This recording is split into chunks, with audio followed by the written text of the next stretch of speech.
You're listening to the Beans and Dice podcast, a podcast about how we game.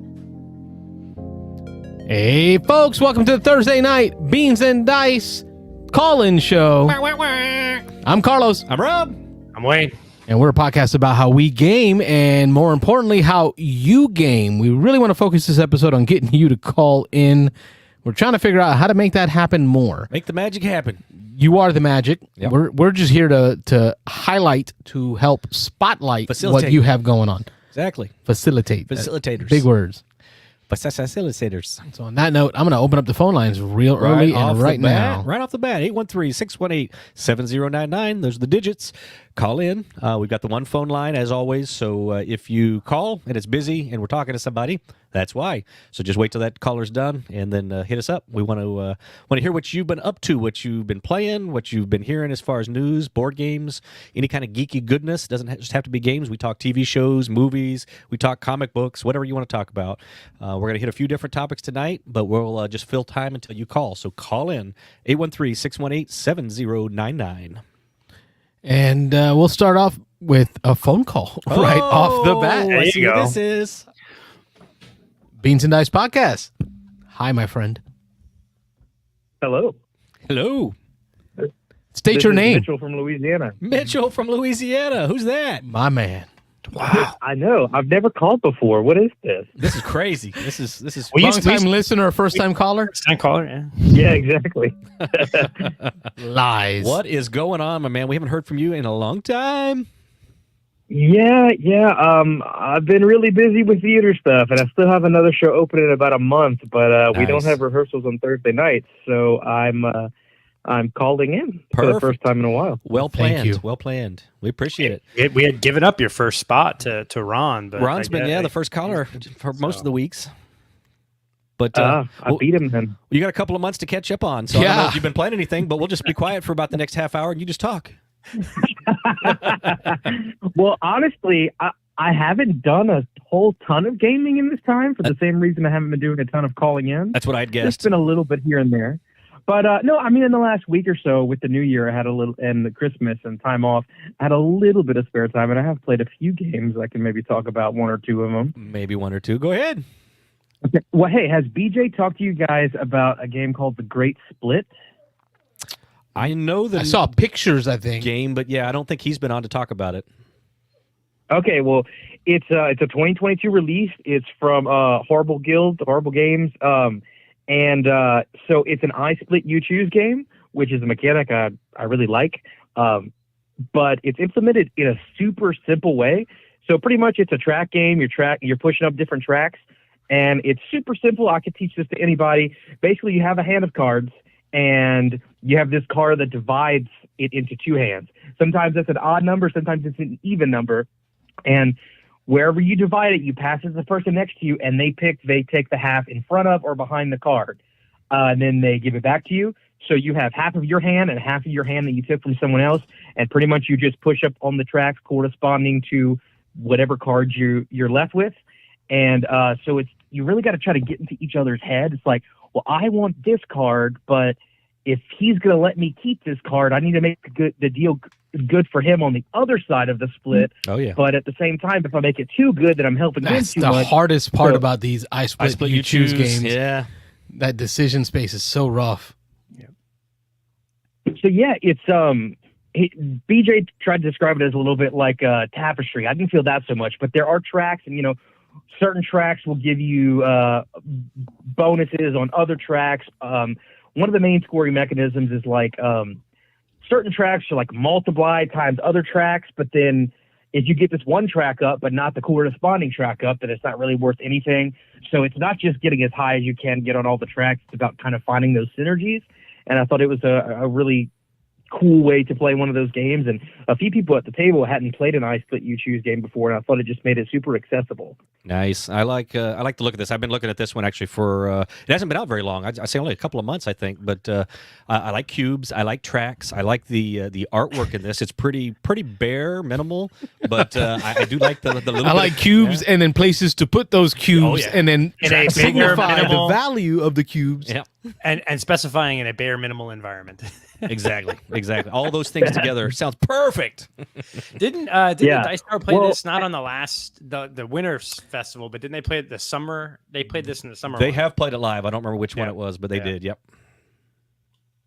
Yeah, you're mentioning the aesthetics, Rob. It's kind of like a Great Gatsby, Right. Roaring '20s kind of thing. Yep. And I don't know if you guys have it pulled up. I'm not on watching in another window right now. Yep. But the little envelope that you pass cards back and forth in, like literally, you don't even need that. Like literally, you can just hand them a deck of cards. But they have this envelope, and the inside, each one has a different pattern. It's really beautiful for a non theme guy like myself. I really appreciated the aesthetics of the game. Yeah, give me mechanics any day. But yeah, this definitely looks like it's one up my alley. So I need to give this a shot. And I did see.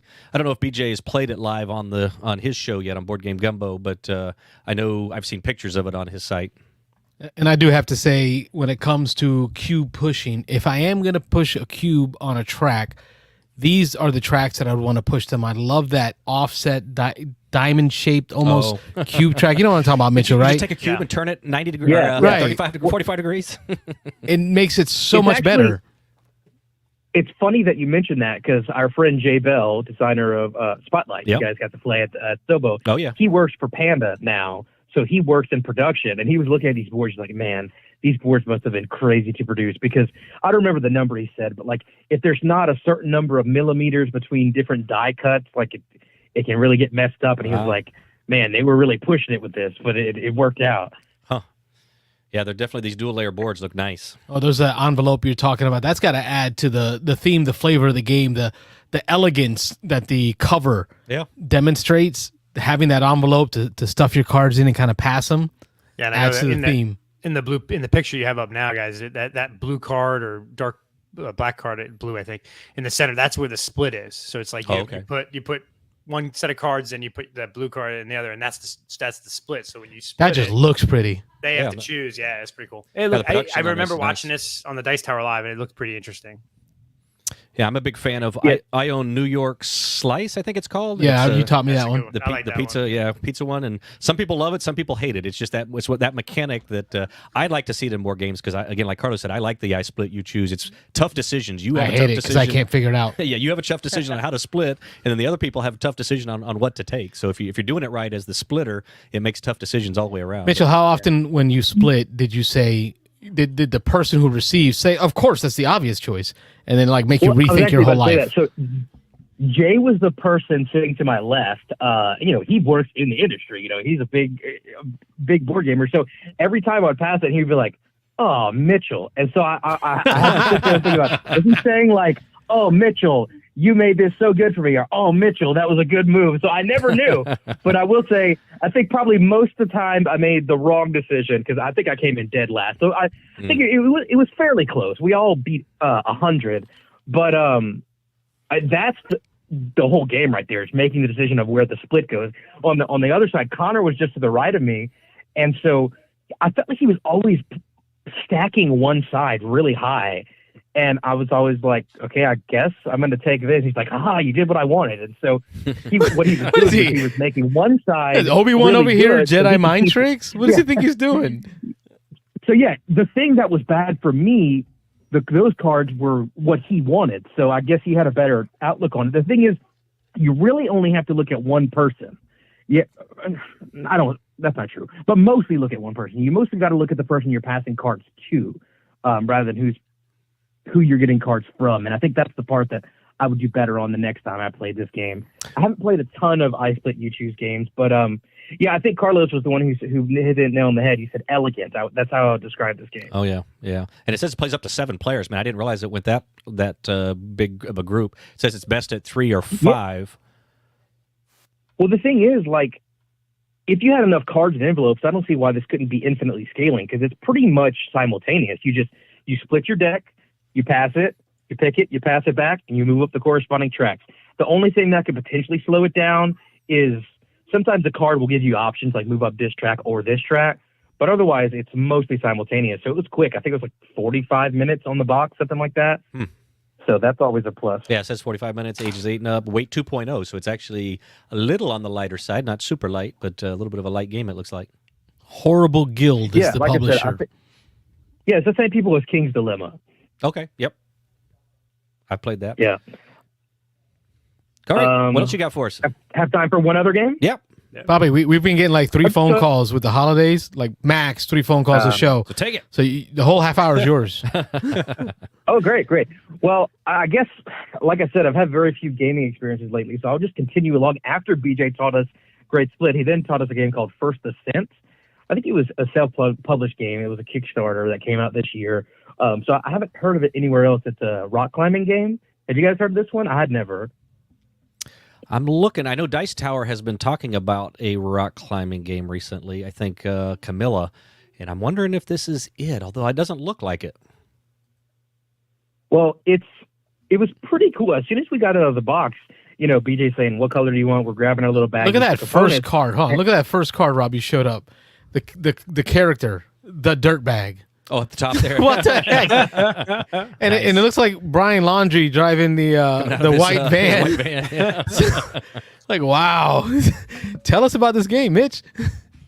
Yeah. So anyway, we're getting our player bags, and in my bag is a meeple and 8 I'm sure you can kind of see them. It's like little elastic bands, like pieces of like a stretchy rope. And I thought that was so cool. It's like actual like climbing material that you're using, and that's how you kind of track your path along the mountain. You can go up, down, sideways, whatever you want. And sometimes it's not necessarily in your best interest to reach all the way to the top of the mountains, because there are asymmetric player powers. Each person, in real life as a climber has a different skill set. So sometimes it's more profitable for you to go a way that requires the skills that you have. And then there's global and personal objectives. So like, I know like Lainey was playing, she rushed all the way to the top because she wanted to get some bonus points for getting to the top. But I went like halfway because there was an objective about like going sideways and visiting certain types of cliffs. And yeah, so you're getting these cards, and like certain summits need, like, I'm gonna be honest, I don't know theme wise the words, but it was like green or red or purple. Okay. But it's very technical terms for climbing. Or it may need water because like it's a really hot place, or it may need, what was it called? We kept calling it Yahoo because the symbol was like fingers, like kind of doing the rock out symbol. It was like energy or something like that. And as you're spending cards to do this.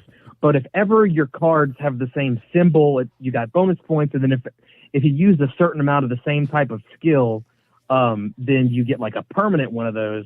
So it really took the lingo and the world of climbing and made it into, in my opinion, a pretty good implementation of a board game version of it. The only thing I would say is it is a little fiddly, and BJ agreed, because the way it worked is after you play your cards, you check to see if you have a set, and then you flip them over because you only get a set within a turn. And so flipping them over at the end of your turn was a little fiddly. And then once you have a certain number in each one and you get that permanent benefit, then you have to wipe your board. And then the last thing is, like I said, you're using that little rope to show where you've traveled. And if someone travels to the same place as you, they get less victory points, but it's also easier because you've kind of paved the way for them. And you symbolize that by putting your rope on top of theirs. And there were just some that, like, there were 2 or 3 of us going to the same place. And if it would have gotten bumped, we would have had no idea at the end of the game who had been there first. But other than a little bit of fiddliness, I thought it was a pretty solid game. Yeah, I was just going to ask that question, like that little rope stuff, like how hard was it to keep it in place without moving and getting all kind of screwed up? I guess you have to be careful. Yeah, I was worried about it happening, although it did not happen. We were kind of, the first time we taught Lainey Sagrada, she bumped out all the dice in her board. So we're like, Lainey, you're not allowed to touch this board. Sounds like this guy. Jimmy Dean sausage fingers trying to move stuff around. That's why he's got the little extendable thing. I got tweezers. I keep tweezers for Sagrada. You got your meat hook that you use if it's too far away. Yep. I'm seeing a lot in just the pictures that we ran through. I'm seeing a lot of vernacular that I don't know, and then tied to some symbology of like equipment. So I have a feeling that the folks that did this are into climbing. It's a passion project. Yeah, you can tell. It's somebody's thing. It's almost like so. Wingspan, someone that loves birds. Yeah.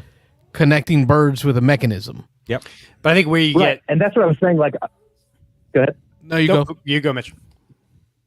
No, that's what I was saying. Like, I felt like it was a good representation of that world in the board game world because, like, I was using words that I didn't quite know what they mean, but based on what I was doing, I felt like I was learning a little bit about it. We just said his wife and his son are actually climbing the structures, and they love this game. So I think that's a pretty good review. Cool. If they do it in real life. Yeah, so climbing's not my thing. You look at this body, and gravity is my arch nemesis. Yeah. But, I think we always or a lot of us sort of are cramming or looking for new themes, right? You don't want trading in Mediterranean. You don't want a train game.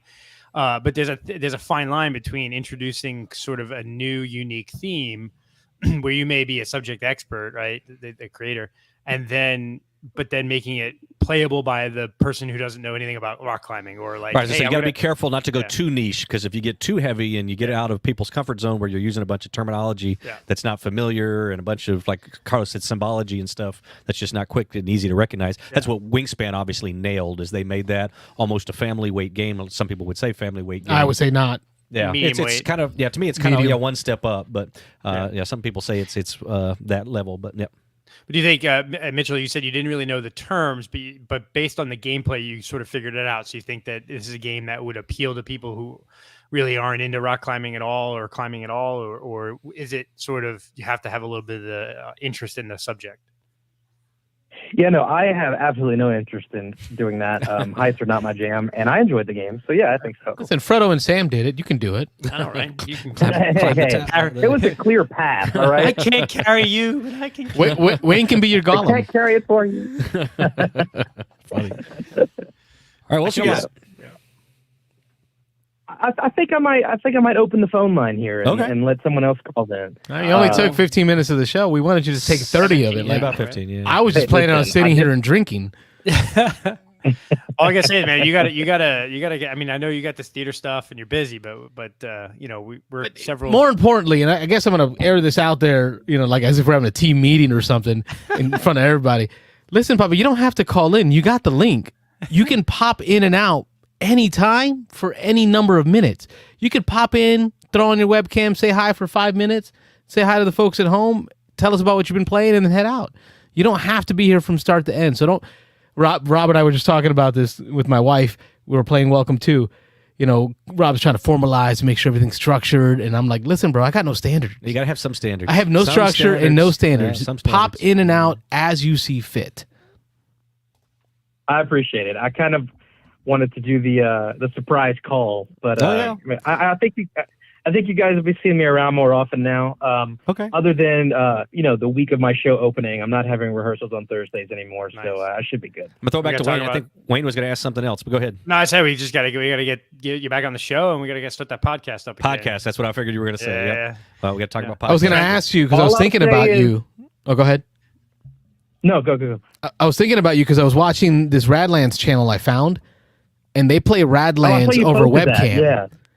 Right? Each person has their own setup at home, and they play over webcam. I know you and I have done, what was the Jamie Stegmaier game? Red Rising that way. And I think we even done After the Empire that way. And I was like, oh, man, I want to get back into playing some web games with Mitch. So I think you have access to a Radlands, don't you? Yeah. Connor has it. Okay. And then if not, I'll mail you my old one, my retail version. But yeah, let's get together and get a game of Radlands over webcam going. We'll make it happen. Hey, are you guys going to Escape Winter? Yes. Maybe. Yeah. No. I am lightly considering because it's over my Mardi Gras break. Wow. So, nice. All right. Well, if you need a place to crash, Wifey and I booked a room, and I think last time Rob crashed on the bunk bed with the boys. I think he got the kids are. He got bottom bunk. Too? Yeah, we take the whole family. It's okay. Last time it was in February, which is the kids' birthdays are all February.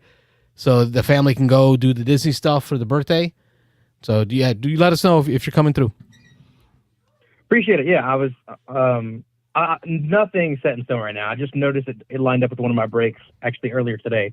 So we'll see. But I appreciate the offer. Yeah, if you're coming, I'll have to reconsider or put a heavier consideration on going. Oh, we got to reach out to Patrick, see if he can help us out with getting the Beans and Dice media passes. That'd be helpful. Yeah. Oh, very nice. Well, y'all have a good show. I'll be in the chat, all right? Great to have you, Mitchell. Great to hear from you, Mitchell. See ya. Bye. Good, for sure. Bye. That was a nice surprise. Yeah. Yes, that was. awesome, Yeah, I like man. that. Yeah. That was great. It's good to hear from Mitchell. He's been Haven't super busy. Yeah, other than Facebook Messenger, we haven't really been able to talk for about a couple months now, probably. Yeah. All right, Rob, let's go through these She comments. got a ton of comments. Holy Yeah, Fun, they yeah. came in hard. Let's see here. Christian Adventure Gamer, that is our buddy Daniel out of Indiana. I can't remember the Indiana, name. yeah. What was it? Warsaw? Is that a city? It is, but I don't remember. Could have been Yeah, that. It yeah. says hello. Dew's Dwarf, I believe, and I'm still not sure who Dew's Dwarf is. I just know they play Blood Bowl. Okay. So mad props. Thank you for joining the show. Dana Cervantes says, I would love to get my hands on Skyrim, the adventure board game. Yeah. That's been announced. I don't think it's out yet, but it's that looks pretty That's cool. that open world video game? Yep. Complete open world, running around, hacking stuff up. Yep. It looks like you were right. Further down in the comments, they already confirmed Warsaw, Indiana. So you got it Warsaw. right. Okay, cool. Yeah, Warsaw, Indiana. Board Game Gumbo. That's our buddy BJ pops in and says, "Wow, so cool! Y'all are getting some new callers." Mitchell. It's been a while, but yeah. Count on BJ. You know for those Louisiana snarkiness. guys. Yeah. This guy does a real good impression of Mitchell. We got a call coming in. Beans and Dice Podcast. State your name. Where are you calling from? Hey, it's Anthony from New Jersey. Our man, Ant Labs, a.k.a. Nexus. Yeah. More Game Nexus. Yeah. We're just Ant Labs anymore. Okay. Keep it as simple now. There you go. I'm trying, Bobby. Back to OG. Is Francis with you, or is it just you today? Yeah. See, I think I heard her back there. Yeah, there she is. She's just scrolling on her phone. I figured I'd call in or listen to the first half, and you guys kept talking. Well, I saw in the comments, and then you just mentioned Skyrim, so I was like, you know what? I can chat about that for a few minutes. There you go. Tell us a little bit about it. What do you know? So I last year I was part of a live stream when they were going on Kickstarter. I did it with Thomas Covert for Board Game Revolution. So we did it with with one of the guys from the company who published it. And I thought it was really cool back then. It was just a prototype, but they sent me a full review copy probably a couple weeks ago. Cracked it open, played it solo, and I'm a big fan. I guess a little background. I'm a big fan of the video game, man. I love Skyrim. I put probably 100 hours in that game. Jeez. But so my hope was that, and I never finished it, by the way. It's crazy, man. Yeah. But my hope was that the board game would be a true port to tabletop. And I gotta tell you, it's a really good job. But there's a couple of things that I'm a little not thrilled about. Because I have the base, I don't have any of the expansions. So there's like 2 expansions that came out with, and a miniatures expansion. So when you get the base game, you do get 6 minis, because there's 6 different character meeple, not miniatures that you can play with, but they're all the different like the races, like the elves or the humans, and all. There's like 6 of them. And then there's like a bunch of different classes you can choose to play as well. A lot of them are kind of like, they go better, there's certain classes and races match better, so to speak. Like I think they have like the cat people are better at like stealth and burglar and all that stuff. But basically, what I didn't love about it is that when you have the base game, there's what you would call like roaming monsters, which a lot of like those types of games, like Mage Knight has those roaming monsters that move around the board. This one has a similar system where they'll spawn on the board. They don't necessarily move too much unless the events tell them to, but they're these. I swear to God, this is the tiniest cardboard punch out that I think I've ever done in like the last couple of years. Wow. From those, like, and I'm getting older, so it's a little harder for me to see these things. And these were like tiny little diamonds that represented the monsters, and they had like their stats, so to speak. Oh no, they didn't.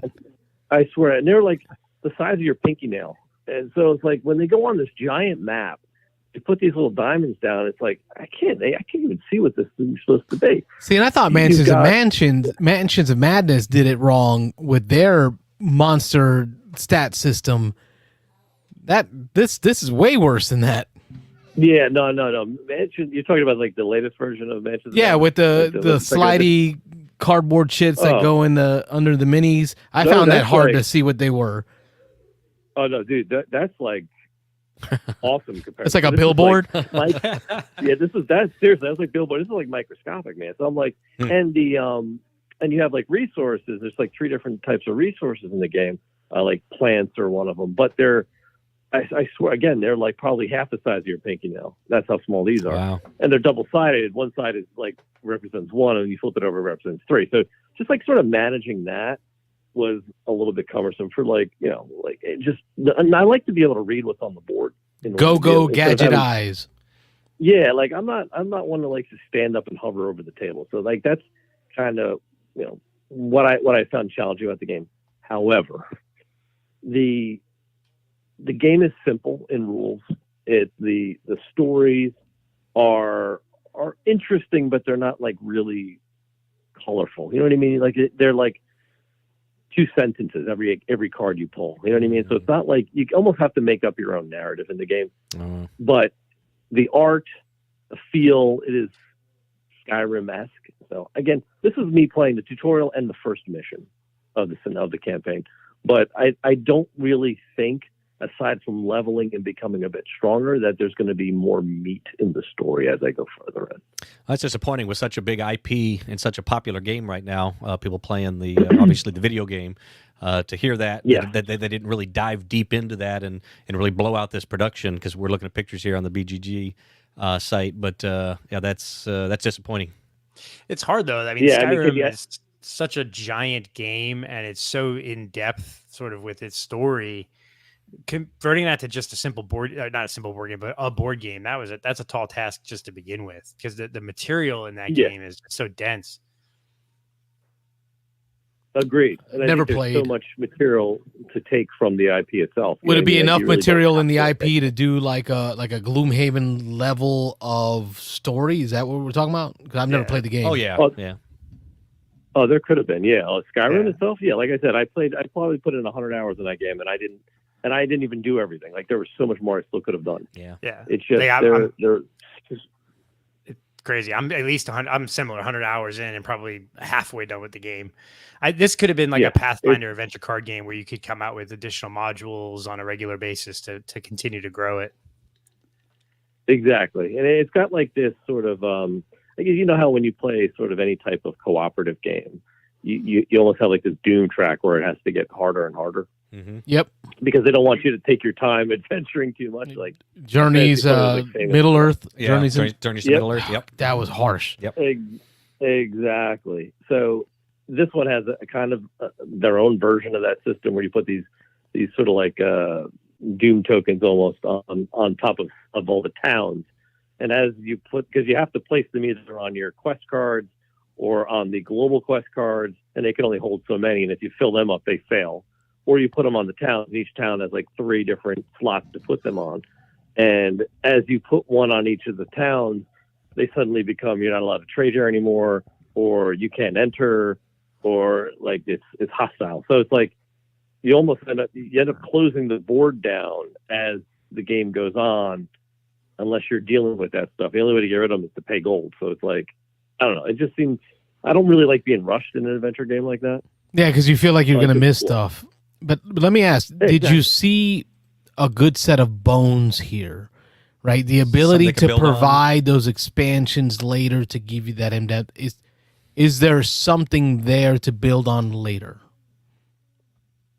I would like to think so. I'm not completely turned off by it. We'll put it that way. I think, what we're doing on our channels, we're going to play the first scenario of the one campaign. I think it was the 2 campaigns in the base.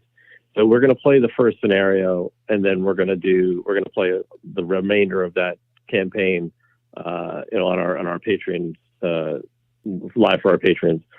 So I'm hoping after that, I'm like, you know what, this is really good. I'm going to go out and grab one of the expansions. But I don't know yet.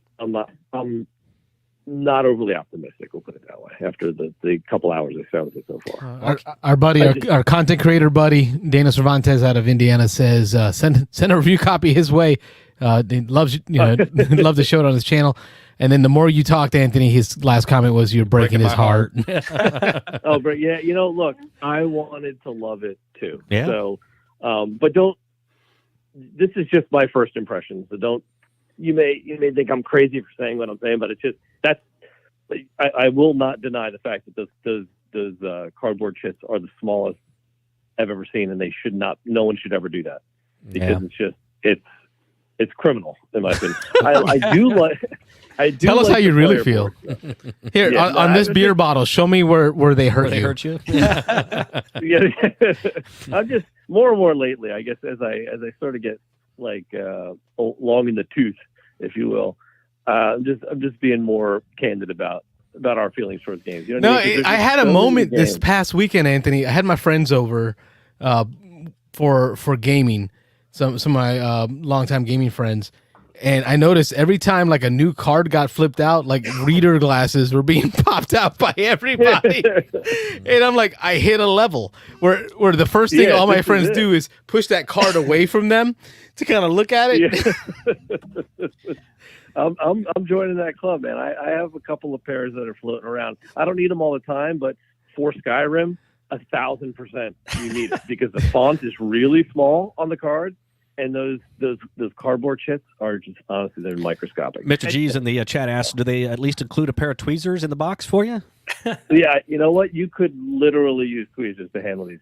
I'm not even joking. You'll see. I'm telling you, if you get your hands on a copy, you'll be mighty surprised at how they were able to pull this off. It's crazy. That is crazy. Just considering, I mean, that's why we've been playing a lot of these Overland Adventure games lately, and it's sort of like, I don't know, I go through these phases where I like to play certain types. Either I like to have a Euro, or we switch to sort of lighter Euros. So I would have thought Vanguard would have taken up all of your campaign time. Yeah. Like I thought, you had no more campaign time thanks to USS ISS. You know what, my fear with that, and the reason we haven't dove into Vanguard is because I know if we dive in any further, we're not coming back. Yeah. And we won't do content. The channel will go silent, like for a couple months. You won't see them. Yeah, it's just we've been building up a lot of momentum lately, I think. So it's like we've been just putting out, and getting through a ton of games. Like, so as I know, the minute we get distracted with something like that, it's going to just derail us entirely, because I'll just get too involved. So we just have too big, especially after PAX. We came home with a ton of games. We have a lot of review copies that are on the schedule still that we have to get through. So I know if we divert ourselves to a campaign like that, then I know it's all bets are off, and it's just. Yeah, I think I spent an hour and a half today watching your 2022 recap video with you and Francis. And then I ended up blowing up your comments, because every time you said something, I had to retort back. I had to kind of chime in. Nice, good. I got 20 comments in your video. I was at an offsite for work today. When I got home, I was popping through the comments, and I'm like, oh man, look at all these. I think it was really cool is Anthony replied to every single one of them. Oh, really? He replied to every one of my comments. Yeah, I try to be good with that. If you're going to take the time to leave a comment, I should take the time to read it and respond. Right? Sure. You got to do that stuff. And I love that video because you went through all the videos you did in 2022, and it was almost like getting a recap of how you felt on every game that you videos. So, folks, if you haven't watched through the AntLab channels of all the reviews they did this year, if you just want a quick synopsis of them, there's a whole segment in that 2022 recap video where they just give you the quick summary of how they ended up feeling about that game. So it was a great watch. So Thank you for that. Thank you for the feedback, because it was the first time we've ever done that. We thought, what a better way to review what we did this last year, but to just walk through the videos. And believe it or not, what's funny is longtime subscribers will be like, oh, I heard of this game, I'd love to see it. I'm like, we did a video on that. I'm like, oh wow, I didn't realize that. Because it's just, when you put out so many videos, people, they don't always pop up in the feed, so people don't see it, and then they look back. And, a year later, they're like, oh, wow, I didn't know you guys covered that game. Oh, yeah, here it is. So going through that, we were hoping that maybe, people will watch and be like, oh, wow, I didn't know they covered that. Let me go watch that video. Just to kind of give folks kind of just a recap and say, hey, this is what we did the last year. If anything's interesting, go check it out. Because it's weird. Some of our videos we'll put out, they won't get a ton of immediate attention, but then we'll look back at them 6 months later. I'm like, wow, when did that get all these views? You know what I mean? It's just weird, because we call it evergreen content, because it's always out there. Yeah. And then certain games will bump in popularity, and then all of a sudden a lot of viewers will go watch that video because they're trying to learn that game. I was surprised as to how many views we got on those panels that we did together. Yeah. Going through that look back, I was seeing over 1,500 views on those, and I'm like, that's crazy. Oh yeah. People, all the feedback we get all the time are like, and it's, believe it or not, like every time, like, oh, I love it, Joe, I love the panel. Like people are super stoked about it. I think it's just nice to see a bunch of different, aspects and different opinions about different games from different people in the community in the content creation space. It's really cool. We love doing it. I think it's such a good time. That's fun. Just chatting about games. Yeah. So it's really cool. Well, we thank you for having us on this year. Robert and I got to participate in a few of the panels this year, and I think I enjoyed the ribbing at each other. Oh yeah, through all the different content creators. Look, that was always comic fun. relief. Like you guys, we consider you guys regulars, so don't ever feel like you are. You're not invited. You're always invited. I appreciate that. So when you're not there, it's like you're missing that week. It's not like we didn't ask you to come, so that you're part of our regular crew. So cool. Ant Lab South. Know that. Yeah, there you go. Yeah, that's Florida it. edition. You guys represent. Love it. The Freedom Edition, So, Florida. Yeah. Yeah, I don't want to take up all your time, but I just wanted to chime in on the Skyrim bit, and I mean. No, the folks at home appreciate it. There's a lot of chatter in our comments about Skyrim. They appreciate the fact that you've already had your hands on it and can talk about it. That's huge for our folks at home. So we appreciate you taking the time to give that insight. All right, Bobby, we'll see you on the next one then. Yeah, thanks for calling. It's great to hear from you. Good night, Francis. Both of you guys. Good night. All right, take care. Good night. Oh, another nice call. Hey, somebody brings up Skyrim, and Oh yeah, There you we got folks that are like, It's such a popular I'll tell you about it. IP right now. It was Just say that you voted got game of the Skyrim, year. Skyrim, I'll just say real quick, game of the year, video game of the year, and tons. just about everything I saw. So yeah. It's Never a shame played it. though that like you got to think about where's the production or the Yeah. what's the term Quality the control or- the Not developer the that game that publisher, goes- but the developer the there's a game person developer. in charge of like making everything happen and keeping a You gotta pick up on theme stuff like going that. and like you said, Mansions of Madness, right? Like I don't even bother putting those little things in the I leave them on the side of the table the whole time. Yeah, there's got to be a reason, but it doesn't seem like it would be a good reason. But we've got another caller. Beans and Dice podcast. State your name. Where are you calling from? That's enough talk about Skyrim. This is Ron from Atlanta. Oh, doesn't like the Skyrim, huh? Not a Must fan? Them Must have fighting Let's words. talk Marvel or Yeah. Or his No, number no, one I- game that he posted on Instagram. We finally got through all his top. Was it top 25 you did, Ron? Yeah, I did top 25. Top 25? And I think your final one Yeah. was War of the Ring? War of the Ring. That is right. No big surprise there. No. Although, I love playing Skyrim when it originally came out. Yeah. Carlos, it's a great experience, man. Those Elder Scrolls games. So, got to pick it up and play it sometime and give it a try. and it's like I don't know how much anytime a time you new like that computer or games console comes out, they re-release a remastered version of Skyrim. There's been I don't know, like every couple of years there's a new version. Well, let me ask, all right, because I'll give you an example. What was that cowboy game? Red Dead Redemption? Yep. Red Dead Does Redemption. that sound right? 1 and 2, yeah. One and So I two. tried that. It was 2 open sandbox for my ADD You would self. hate, then you would hate Skyrim. Oh yeah, Skyrim's way more open than It's like- Red Dead was. Even way 2 more hours than in the that. plane, I find myself on a boulder shooting vultures out of the air for an hour. That's what you do. For an hour, I'm just. That's what's great about those games. And then I'm like, what was I doing? Hunting bears with a pocket knife and Skyrim is 10 times worse than that. So I would lose myself and find myself in some hole just killing I- goblins. I probably put 100 hours in the game and got maybe 50% through the main storyline, but there's so many side quests. You go, ooh, shiny red ball. You just- Okay. yeah. I would be lost. There's like you could be in the thieves guild, you can be in the fighters guild, you could be a mage, you could do this, you could do that. Yeah, you're all over the place. Sorry, Ron, go ahead. Yeah. I figured I'd call in while I had the chance. I wanted to give you some room to breathe after Mitchell called in. Oh yeah. And then next thing I know, somebody else is on the phone. I better call before it's too late. Get blocked out. Um, Yeah. Yeah, I know. Well, we got a few things we want to talk to you about, but what do you want to talk about? That was it. I wanted to talk about my trip down to Orlando. That's what we wanted to jump on. Yeah. All right.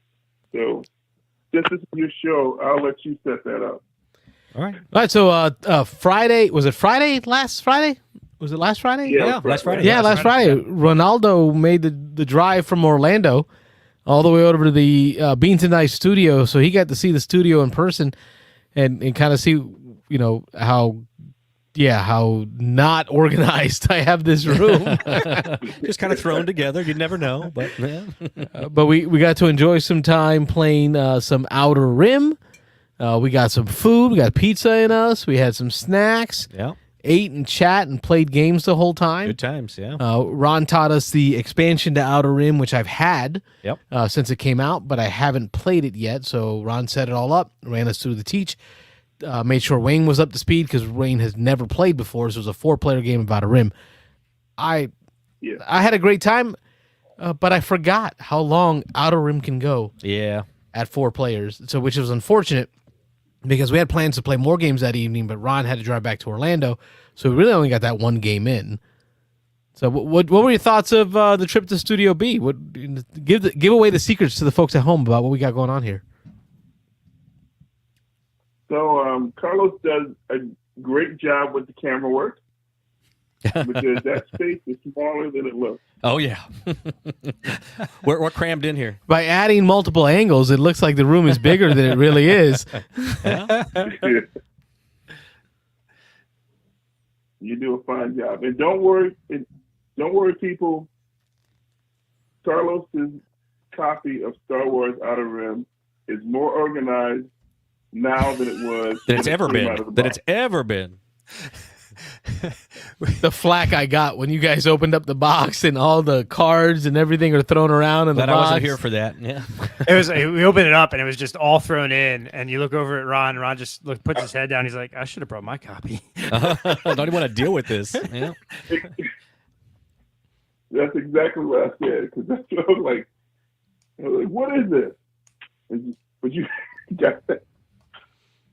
Yeah, that's why I say every time I play a game with them is I don't want to put this together. You set it up. What's cool is the data bank deck is interspersed with sleeved and non-sleeved cards. Yeah. Like no Fs were given. Like half the deck is sleeved, the other half isn't, but it's all interspersed. Yeah. So, that was fun. Yeah. That hurt me too, just having to do that. But I just wanted to get into the game. Thank goodness I did because, we only had time for that one game. You were right. The 4 players, it takes a while to play. Yeah. And I don't feel like any of you other guys were playing really slowly. No, not particularly. None of you guys had AP. And we even got to a point where at one point, if what I was doing on my turn wasn't going to be affected, I started taking my turn or Rob started taking it. So we tried to even speed up our turns. At one point, it still was dragging. I think I'm going to max that one out at 3 players from now on. What do you think, 3's Ron? probably the sweet spot, yeah. Yeah, yes, absolutely. Because the thing is that, I just had such a great time playing it in previous plays that even at 4 players, I guess it just didn't feel as long. Yeah. But no, it didn't feel like it outstayed its welcome. This was my first play and it was great. I really enjoyed the game. It was a great evening. We were talking Star Wars in between turns and watching. You brought some of that Trinidadian cake that we had, that rum cake. A rum cake. And you brought some of that, what was that? The punch de crème. Crème le punch? Punch le crème? Punch de crème, yeah. That Canadian or that Trinidadian Christmas drink. And then you had some coquito, that Puerto Rican Christmas drink. There you go. Oh, we had a good time. No, it was a great time. I don't think the game dragged at all. It's just a long game. I don't feel at any point in time I was just like, man, this game needs to be over. I was into it the whole time, but it was a long game. Yeah, but 3 players is the sweet spot for that game. Yeah, I think so. I've been watching every Star Wars movie since we played. Me and the kids, we've gone through like every open moment in an evening. Dinner's on. I got a Star Wars movie playing ever since we played because the amount of theme and the characters in that game just got me hooked on like I want to get back into the Star Wars world. Yeah, it's great. I wouldn't mind seeing, even though this wouldn't fit with the timeline of the game, because like it's very clear that the characters are from the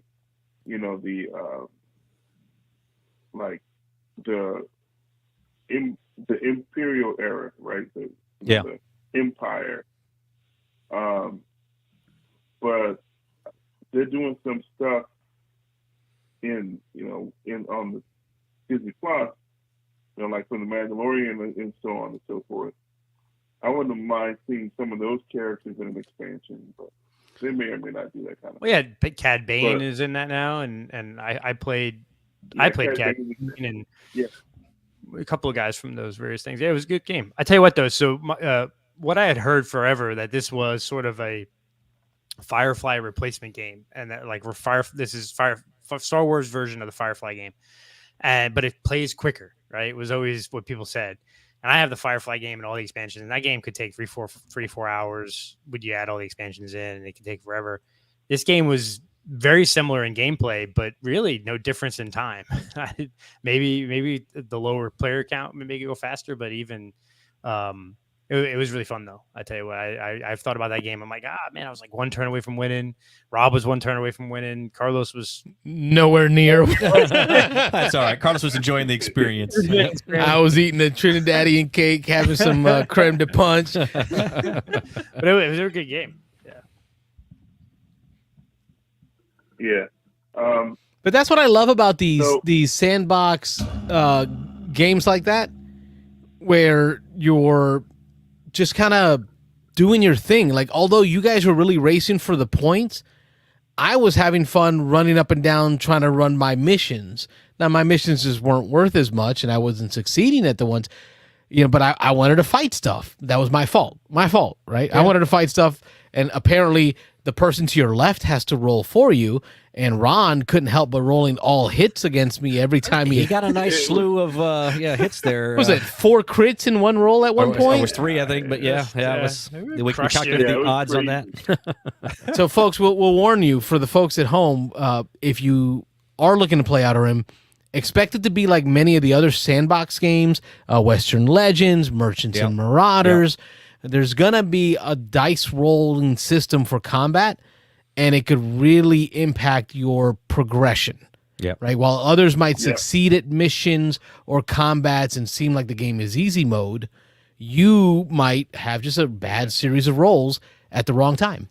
But even then, you weren't as far back as we joke about, because you still had the same. You were right there on the victory point. I think it was like 6 or 7. I was up there. Yeah, 8 was the number you needed. You just didn't have your the side quest stuff. Yeah, right. So in the game, they have these ambition rules that come in expansion. We played with those. So the victory point total was 8, and then you had to complete your ambition. Right. Your ambition card.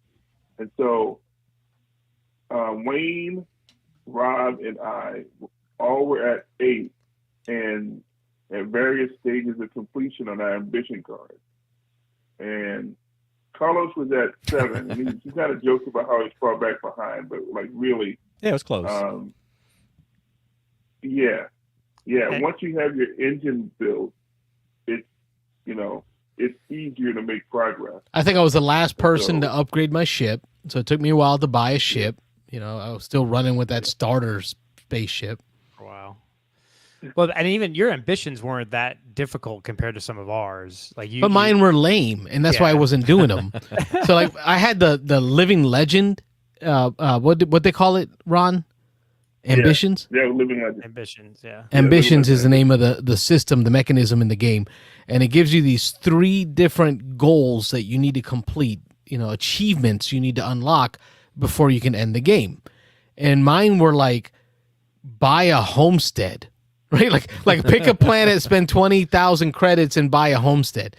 I didn't want to do that, so I just went off and did other stuff. I had fun, like fighting, syndicate patrol crafts and exploring the galaxy. So it really wasn't helping me move forward on points. I figured one of y'all would end the game, but I'm gonna go explore the Outer Rim.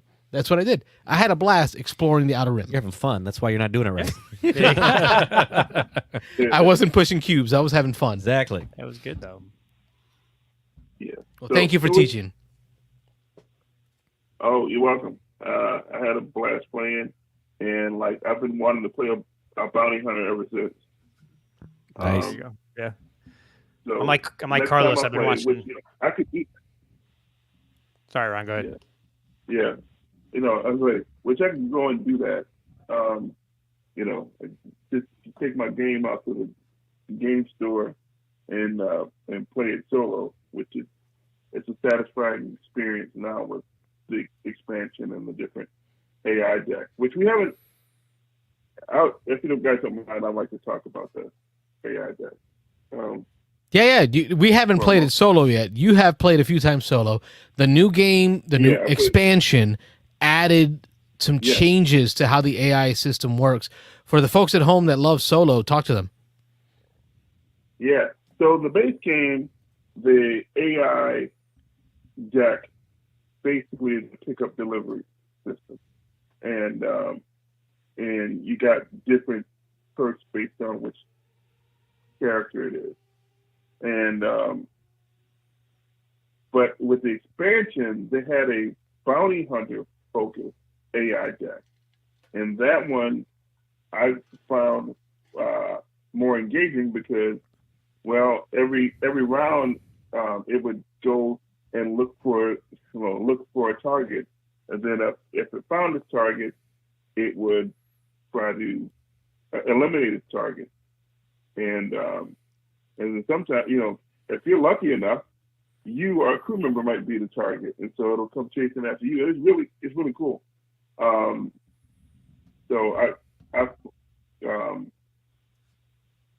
I prefer the bounty hunter deck, AI deck, far more to the other deck. But the other deck's not bad too. And the thing is that, I even found that you could even play solo with both of those decks, and basically have a 3 quote unquote player experience, and that works good. And even in a 2-player game, you can have an AI deck and just have a third character interaction. So because all of it is it's just playing another character basically. And so I heard you say you played 2 well. players with the AI deck to really improve that 2-player game. I played a 2-player game with the bounty hunter AI deck. And we had a whole bunch of fun with it. So, it's totally doable. What number did Outer Rim end up being on your top 25 list? Tell the folks at home. It was 6. Number 6? It was number 6, and I would say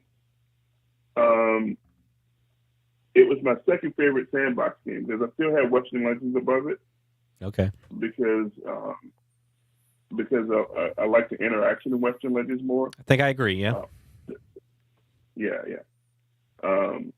But yeah, I mean, this was my first time putting it on my list, and it's definitely worth it. I mean, it started in my top 10, so that's a pretty strong start.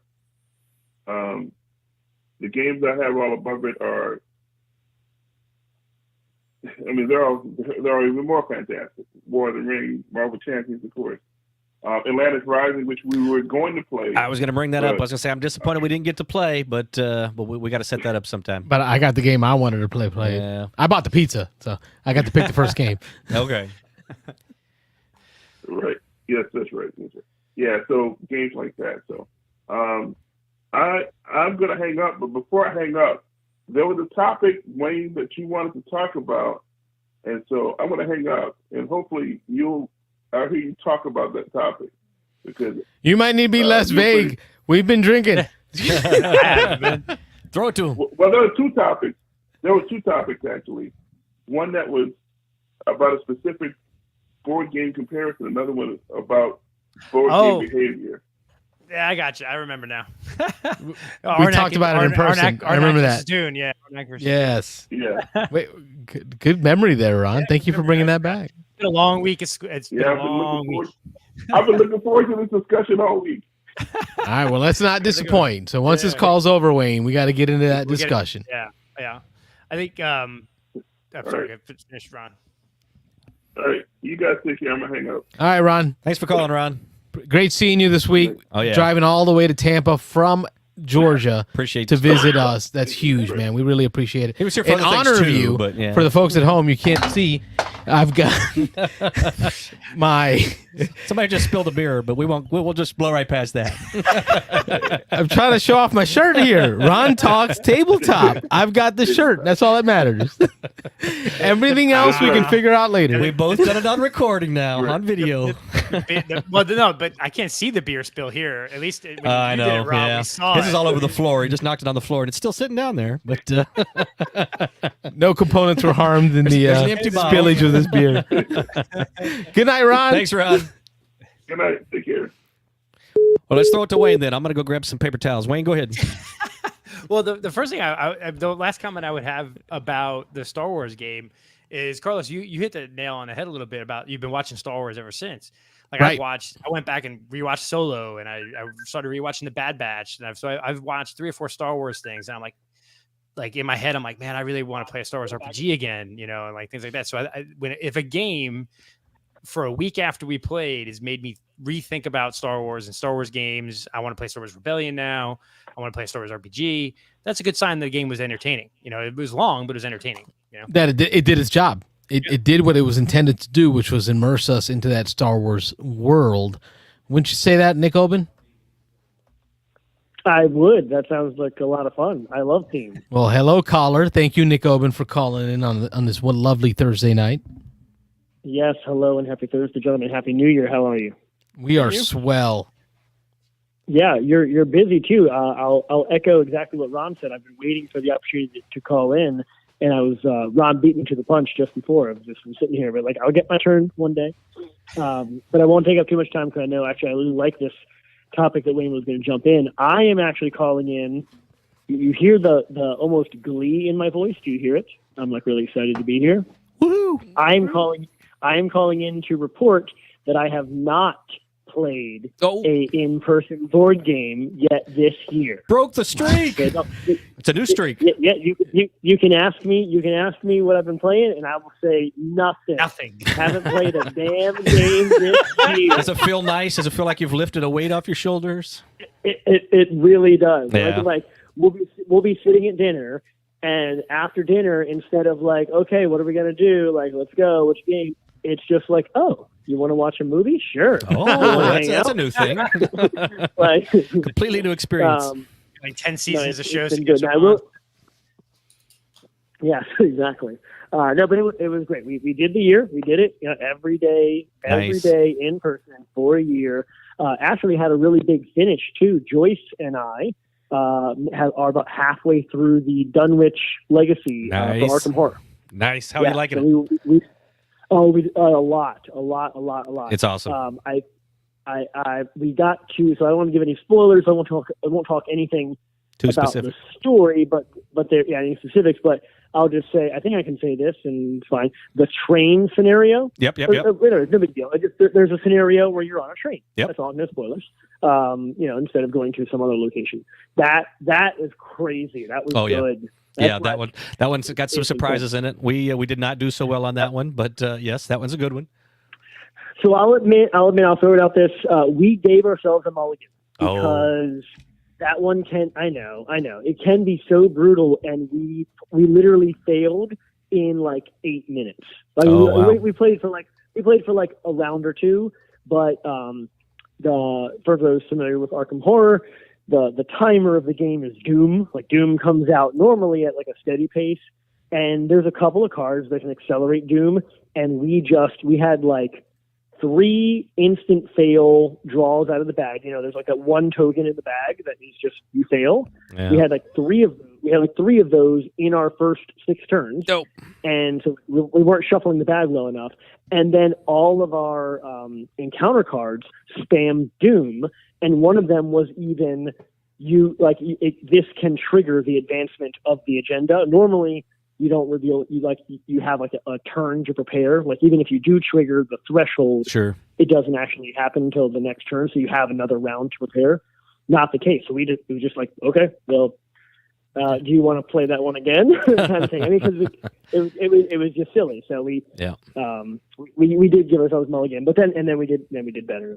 Then we did okay. But no, I can see that one being like intensely fun. I kind of would have liked to fail, but not like after. I think we each got 2 turns. Yeah. So That easy, and it was just over. sucks some of the fun out. I know Dan and I, we got further into it. We played probably 45 minutes, which is still kind of short. We're used to about 2-hour sessions now. Yeah. So we're about 45, 50 minutes in. And then if I remember, the penalty on that one was pretty brutal. We took the penalty and moved on. But yeah, there's the next series, and the name is escaping me now, but after Dan and I are playing them in the order that they came out. So after Dunwich is where we're at, and we're almost done with the next series. And there is a one in that series that's got a brutal penalty. So yeah. Well, I think that was the key. I mean, you know, I actually don't mind failing forward. Actually, Carlos is a good topic. We've talked about before. I thought Middle Earth did that well, right? Yes. Lord of the Rings, Middle Earth. Yep. You failed forward well. And Gloomhaven did not. And Gloomhaven does not, right? And Joyce and I even talked about that. In fact, we even talked about this exact thing. Like in Gloomhaven, you got to just keep going until you win, and in Middle Earth, you can fail forward. Arkham Horror lets you fail forward, but the fail, as Rob alluded to in this case, after literally only playing 2 rounds of the game to be punished so bad was like, Rob, you said it took the fun out. Like, well, that's just not fun. Yeah. If we move forward now, it really is not fun. So we gave ourselves a mulligan on the entire scenario, which, you know, is cheating, but it was our game and it's fun now. Yeah, the highs and the lows in this game, you know, just to give you a little, I know you're already enjoying it, but for other people who are thinking about it, or, you know, for you guys, the 2 of y'all going forward, the highs and the lows are extremes. I mean, there are times, like you say, we've Dan and I run into a couple scenarios where it's like, hold on, we just aren't doing something right here. We're either playing a rule wrong or something's just not right, because you know, we're just failing so horribly. And then, but the highs in this game, when you're down to your last turn and you're trying to escape the burning mansion, or, you know, I'm not giving any real world examples here, but and you make it out on that last turn after, you know, a 2-hour scenario, and you get the right bag pull, and you beat that last challenge by a +1 or something. I mean, it gives you those stand-up high five kind of moments. And so I'll profess my ignorance that I don't know enough about this game, but I'll say that, like, so for example, my wife and I love Mansions of Madness. We love Elder Sign, and what's the other, the Arkham Horror. Yeah, we just played Arkham Horror like a week ago. So the topic I love the topic, but do you play the same characters over and over again, or you play different characters every time? What is about the I'll gameplay? let you answer, Nick. Yeah, go ahead. So it is a living card game. So you've got a character that you're playing, and the character is defined by the deck that you build for them, and there'll be one of 5 classes. So you have a little bit of a role that you play in the party as well. And the game technically can go up to 4, although I think everyone likes it at 2. But if you just buy one copy of the base game, you can play it as a 1 or 2 player game. You literally have to buy a second copy of the base game to play 4, and the game does support that, but it's really 2. Right. But there's 5 different character classes you can play, and then there's a bunch of different investigators. So everyone's an investigator. And so when you build your deck, you get to draw from. There'll be deck building rules. Like if you are playing a guardian, that's one of the roles. You can draw from all of your guardian cards, the blue cards. But then your specific character might let you also draw from a mystic class, dabble in something rogue else, class, whatever. Yeah, and you can always use neutral cards as well. So there's a neat multi-classing like in D&D. Yes, I mean it's not too far removed if you think about it as a character building from that. You don't really have stats in the same way as D&D, but you have this deck you're building, and then as you do a scenario with that character, you gain experience points, and then between scenarios, you can buy new cards that are higher level cards, or just different cards, using those experience points. So you're building and crafting your deck. You don't get to make crazy changes. Actually, now that I'm talking about it live, it's not too dissimilar from the feeling of Middle Earth, where it's like there almost wasn't quite enough development. That actually is my critique. You'll do a scenario, and you spend 2 hours, like Rob said, playing a scenario, and you gain 2 XP, of which you can maybe buy a decent card, or probably not, and just save up for like a 3 XP or a 4 XP card. Yeah. It goes up. A single card can be as expensive as 5 XP. Those are like scenario breaking. If you get to play the 5 XP card, it's kind of like, look what I just did. The lightning gun, yeah, it's exactly the one, yeah. But yeah, so it's fun. You get to develop your character. The original deck you build, though, is I think, assuming that you just play out the one legacy. I think the cycles, Rob, they're all like 7 scenarios, 7 or 8 scenarios. I believe there's 7. Sounds right. Yeah. And so the initial 30 card deck that you build is not going to be so different even after 5 scenarios in. You probably will have leveled up something like 5 of those 30 cards, or changed out 4 cards or something like that. And so it's not a crazy amount of customization, but it matters. It does matter when you make those customizations. You have to do them smartly. And it's a lot of fun. Yeah. And as far as the characters, again, as you play them through, assuming you play it well, you play those same characters through the whole box. So through the whole story, the whole 7 scenarios or whatever it is. There are times, and Dan and I have experienced this, where a character can either go insane or can die from physical trauma. Usually what happens is, if at the end of a scenario, if you take too much physical damage, you don't actually die. You take what they call a scar. And so let's say my base health is 7, then I start every new scenario after that with a scar, and that takes my health down by 1. So now my starting health is 6 every time. If it's mental trauma that you take, that you max out on the mental trauma, you take a scar mentally, and you have to start every scenario again with a mental damage. But there are points in the game, again, we're talking about these brutal endings to some of these scenarios, that if you a particular scenario, if you take too much, if let's say both of you take too much mental trauma, then you may have to retire those characters, and then in the middle of a story, you may have to pull new characters, build a new deck, and start the next one from scratch again, which is another kind of a low, because that's it's really rough if you're halfway through a scenario, you've been building a deck, you've been adding cool cards, and then all of a sudden it happened to both Dan and I, between the 2 different boxes we played through, where we both have completely had to just set aside a character. And we are playing through the app. There's a free app that you can download that actually is really nice. It keeps track of all your experience. It allows you, it checks your hand every time you start. When you buy cards, it tells you if you're going over any limits of anything. It audits everything you do. But it keeps track of characters that you've had to quote-unquote retire, and it will gray them out. And for the whole rest of your plays through all of the, I think there's 13 boxes now, you can never use that character again. So we're playing that. Dead. Yeah, the guy is dead. Yep. I mean, dying sounds like a pain in the butt. Yeah, mine went insane, and so mine got committed to the insane asylum. I had to set him aside, and I can never use that character again. So I had to build another one in the middle of a scenario. So, wow. The real appeal of this game, I just got to throw this out there before we move on to another topic. The real appeal of this game, though, is just the incredible ways that the geniuses at Fantasy Flight have found to use a deck of cards. And that's the same thing everybody says when they play this game. But you'll find in a box of 7 scenarios, all 7 scenarios have a different mechanic. They have a different way that they either build the locations that you go to, the way that you move around between the locations, the way that you gather clues to solve things, the way that you fight bad guys. Every scenario has a little different feel to it, and so the game just does not get stale. In every scenario you play, some of them are way better than others, and some of them are big hits, and some are kind of fall flat. But even if you do one that falls flat, the next 2-hour session that you play is going to be a completely different feel, and it's going to do something in a different way, and it really kind of keeps you coming back for more. So that's the real draw of this game, I think. Yeah.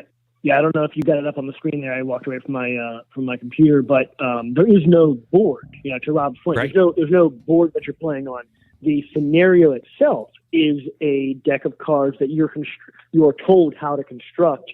They'll always have a special icon set for that one scenario. Like if it's the train scenario, or whatever, it'll be a little train icon, and then it'll tell you, okay, also pull cards from this set or from that set, and use those cards to construct both the scenario playing area, the actual shared playing area, as well as the encounter deck I referenced. And then there's some other cards set aside or in out of play for now, and you don't know why. That's great. Like you're setting it up. Yeah. It's like, find these cards and place them out of play for now. And you're just sitting there being like, okay. Right, almost every game, there's something that's in there that you don't know, that you're setting something up and you're putting it aside, and you're like, you can kind of see what's in there because it says, pull this monster, pull this location, set these things aside, and you're like, oh boy, there's going to be a big showdown coming at some point. So, but again, the twists in the game are the real, again, if Wayne, you were saying, if y'all are into Arkham, if you're into that whole mythos, and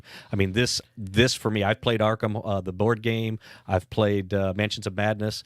This one, in my mind, and in a lot of people, I mean, this is ranked really high on the BGG. I can take a quick look here, but this one kind of really blows them all away. I mean, FFG has led the way in this style of game. I mean, starting with, and I don't know if y'all remember Death Angel. We're talking 10, 15 years ago. Space Marine Death Angel came out, and it was one of the first games that had this cooperative nature to it, playing against the board. And then you got the Lord of the Rings, the living card game. Yep. They've just evolved and have developed this style of play to this crown jewel of co-op card play. If you don't mind building the decks, I guess that could be a put off for some people, is having to actually build a deck to go into a scenario.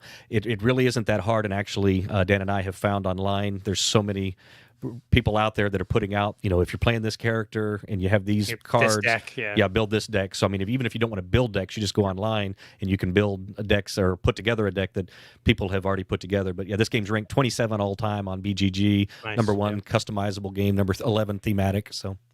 I think because I have Arkham Horror, Elder Sign, and Mansions of Madness, we play those 3. I just never really paid much attention to this game.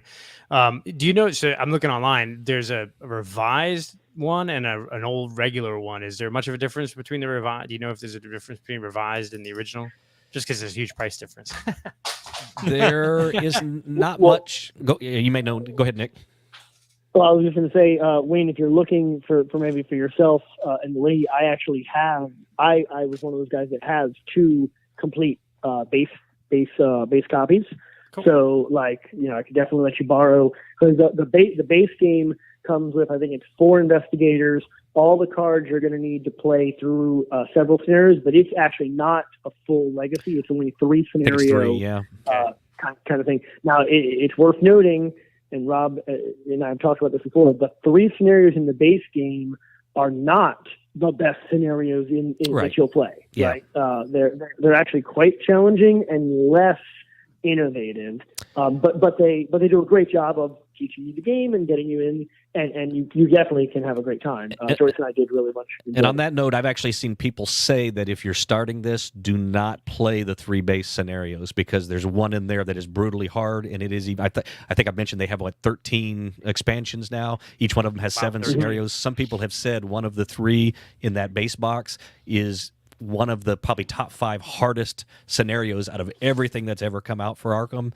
And so, I mean, they've learned some things as they've done this over the last, I don't know how many years. This is come out 2016. So, they've had 5-6 years to work on this thing, and they've learned and tweaked it and made it better. So, but if to get the flavor and kind of get a touch of it, and borrow it, just give it a shot and see. You can borrow it, or Joyce and I, our goal is in the next couple of weeks here, we're going to go ahead and finish Dunwich.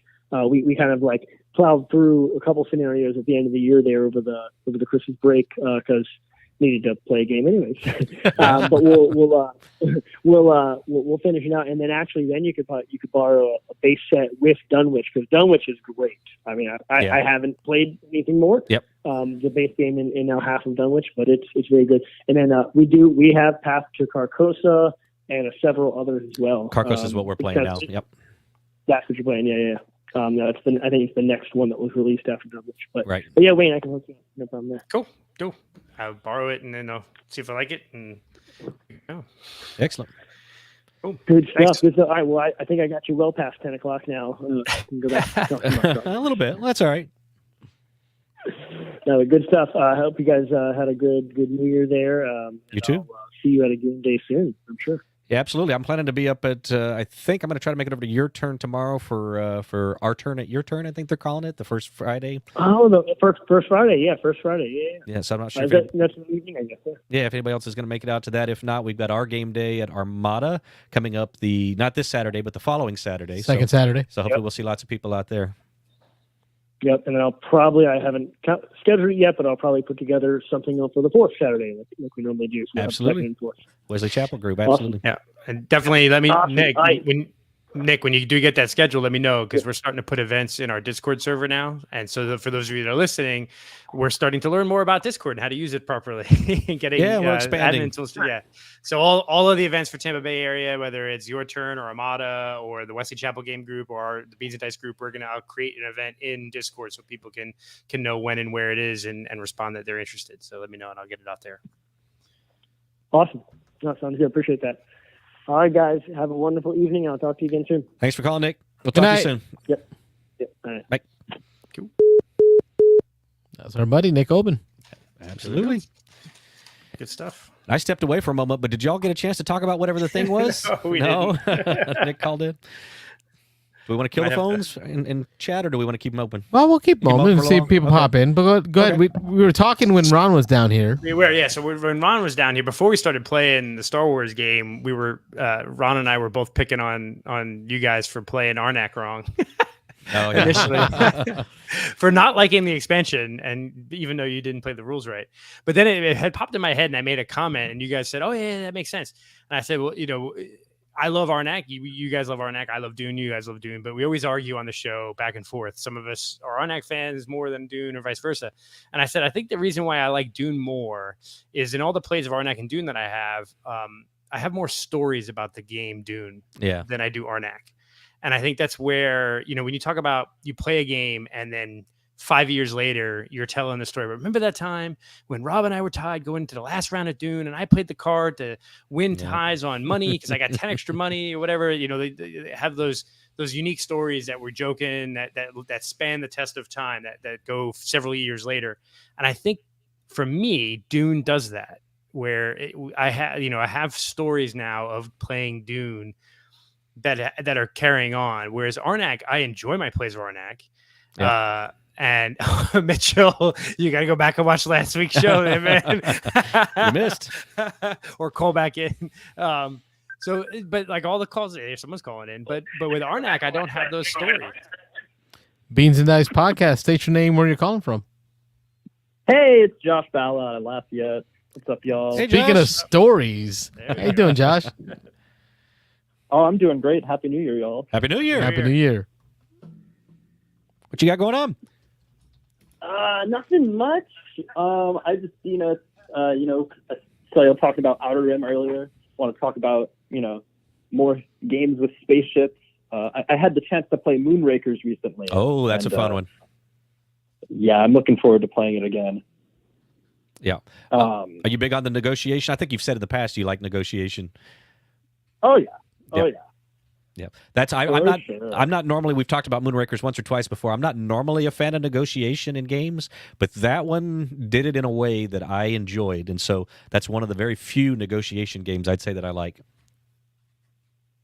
Yeah, well, when I first heard about it, I was like, "Oh man, I think I'm gonna like this game." Like space negotiation, deck building, like all that sounds like a nice do, and it was a nice mix of things. I will say I didn't get the same enjoyment that I did out of I guess more deck builders. Sure. Like part of the enjoyment of Dominion to me is just how rapid fire the game is. Just play card, shuffle. Like that's just addictive to me. So I didn't get that from Moonrakers, but I think that's okay. Yeah. Like it did other things well. Yeah, the whole thing with having to have people help you, especially early in the game, you don't have the resources you need to complete those missions, and so having to agree to share part of the rewards or some kind of bonus that you get for doing the thing, and kind of putting that out there on the table and allowing people to jump in and work with different people on different missions, I found interesting. Yeah, I think the most brilliant part of the game was the components that like incentivize people to take you on jobs. Sure. Like allies draw an extra card or get an extra action or something. Like I got a big kick out of that. And I would want to know. I would want to hear more about that, Josh, because I was really surprised when Rob came back talking highly about Moonrakers. Yeah, for sure. He knows I don't. You know, like as much as I've known Rob for dang near 20 years. Yeah. He's self-proclaimed introvert. Yeah. Not huge into the social aspects of games. And then he came back talking about how he really liked this game that required negotiating with other people to get them on your team. And that just didn't sound like a game that Rob would like. Yeah. From your point of view, Josh, what were the mechanisms that incentivized Rob doing that activity of talking to other people instead of just pushing cubes? God, that's a good question. I don't really know because I'm so entrenched in yeah. I really like having to talk to other people. Exactly. So yeah, that would probably be foreign to you. And so, like I say, I think especially early in the game, just the way that the game has all those missions out there, and before you have a chance to really build up your own tableau and have the things that you need to go and be able to do missions on your own. You just have to. I mean, that's the part of the game is that you really are going to be forced to work with other people. And so, it was interesting. Again, I'm all for multiplayer solo, multiplayer games where you're really just doing your own thing. You're not really interacting other than, maybe something out on the board that you steal a spot from somebody or steal a card from somebody. Uh-huh. That's more up my alley. But this one kind of forced me a little bit out of that comfort zone, but it did it in a fun way. Again, like I say, I didn't necessarily have to go to a particular person and say, all right, we got to get together. We got to do this thing. I could kind of just throw it out there and say, hey, I'm going to do that mission. I'm missing this and that. Who wants to come in? And then there's a little bit of a negotiation there. Okay, well, if you come in, what do you want out of that pot? You want half the money. You want, whatever it is. It's been a while since I played, so I don't remember all the mechanics and the variables. But I think that's what, for me, it forced me out of that zone. It was, I knew right off the bat when you play the game, when you look at it, I've got to work with other people, even though it's not my normal thing. I've got to find a way to incentivize this so that other people are going to help me. And again, I always want to feel like I'm getting the better end of the deal. And it's nice if they think they're getting the better end of the deal. Kind of like I split, you choose. We talked about earlier. Exactly. Yep. I kind of like that mechanic. I kind of like that idea. Yep. Yeah, I think. Oh gosh, I had another thought, but it's gone. But it'll come back. Something that's interesting to me about Moonrakers is that it's a negotiation game without a whole lot of information asymmetry. Sure. I think, in real life, information asymmetry is a big part of price setting and whatever. But in Moonrakers, the only info you don't have is you don't know what the other person's thinking. But I've only played it once so far, but it didn't seem like the contents of another player's hand were that important. Yeah. In terms of hidden information, there was really no reason to not I'd come out and be like, hey, I need a couple reactors or something, and if someone is interested in that, then they'll speak up. Right. Right. But it's not there's a whole lot of information withheld. So I don't know. And again, it's been a while. It's been a couple years since I played, so I don't remember all the mechanics, but I do remember that there was some incentive in the game occasionally where somebody may tell you, oh, I can help you with that mission, and they would go in with you, and then they would fail it on purpose. And I don't remember I don't remember if you get part of the rewards or something, and maybe you had already negotiated with them, they were going to get that part of it no matter what anyway. But I remember there was a whole backstabby thing there that somebody could lie to you. They could tell you, hey, I've got what you need to complete this. They'd go in with you, and then they could just, oh, no, I don't have any cards to play. Yeah. Yeah. Our group didn't do that a whole lot. Sure. But I think as we've play it more, we might see the lines. The only problem is like, you know, breaking trust is like something you have to do really judiciously for in sure. a negotiation. It needs to be at the right time for the right benefit. Right. Yep. Yeah. I think the thing that really made it for me was the whole risk management asset. Like, I really felt like I was like the captain of a, like, I don't know, starship, like barely making ends meet, you know. I'd like look at something and be like, do I think I can swing this? Yeah. You know, like that was really exciting. I love the like hazard dice element of randomness there. Yep. Very, very cool.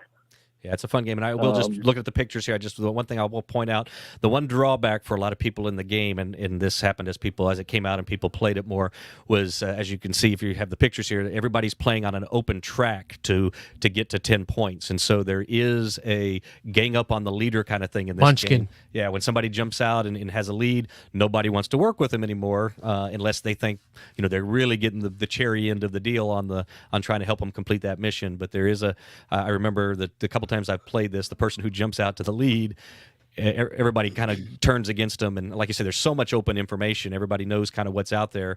It makes it kind of tough to push that. I feel like that would stall the end of the game. So the last couple of points to get across the finish line. To the point of frustration.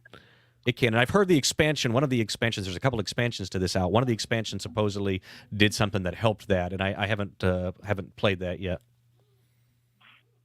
Yeah, that's interesting. It's Munchkin. Oh my god! Tell me I'm wrong. Like you're at 9. No, nobody's gonna let you get to 10. Everyone's gonna gang up on you. Yeah. Yep. Well, like it's not just that aspect. It's also the like. This is basic. Like, I loved Moonrakers. It's repackaged Munchkin, but like better. Like, like the whole like, because fighting a monster in Munchkin, right? Is like. If you need help, like you have that little negotiation of how to split the rewards. Like it's like, God, I had that revelation like halfway through the play. Like, actually, I didn't. My friend Hayden did. I've played this before. Like, oh my God! I was like, suddenly oh my God, hit you. You're right. Munchkin in Space. Which I do have that one. I have Munchkin in Space. I have Cowboy Munchkin. I hate on Munchkin, but I have Munchkin. Yeah. We all have Munchkin. Munchkin's a fun game. We all played it, and if we're hanging out at college at a con or late one night, we're just messing around. I'd still play it. I mean, you know what you're getting into. It's not the best game, but it's fun because you get to have that conversation and the story about crushing the leader on a constant basis. That's something I know. We were talking about Sidereal Confluence a couple weeks ago. Yep. They specifically, like, the only hidden information in that game is your current point total, specifically to avoid that gang up on the leader phenomenon, which I find interesting. Because I guess when you think about it, like, no, I don't know where I was going with that. That's all right. It happens. It's live. We appreciate you, Josh, man. Thanks again for the call and bringing up Moonrakers.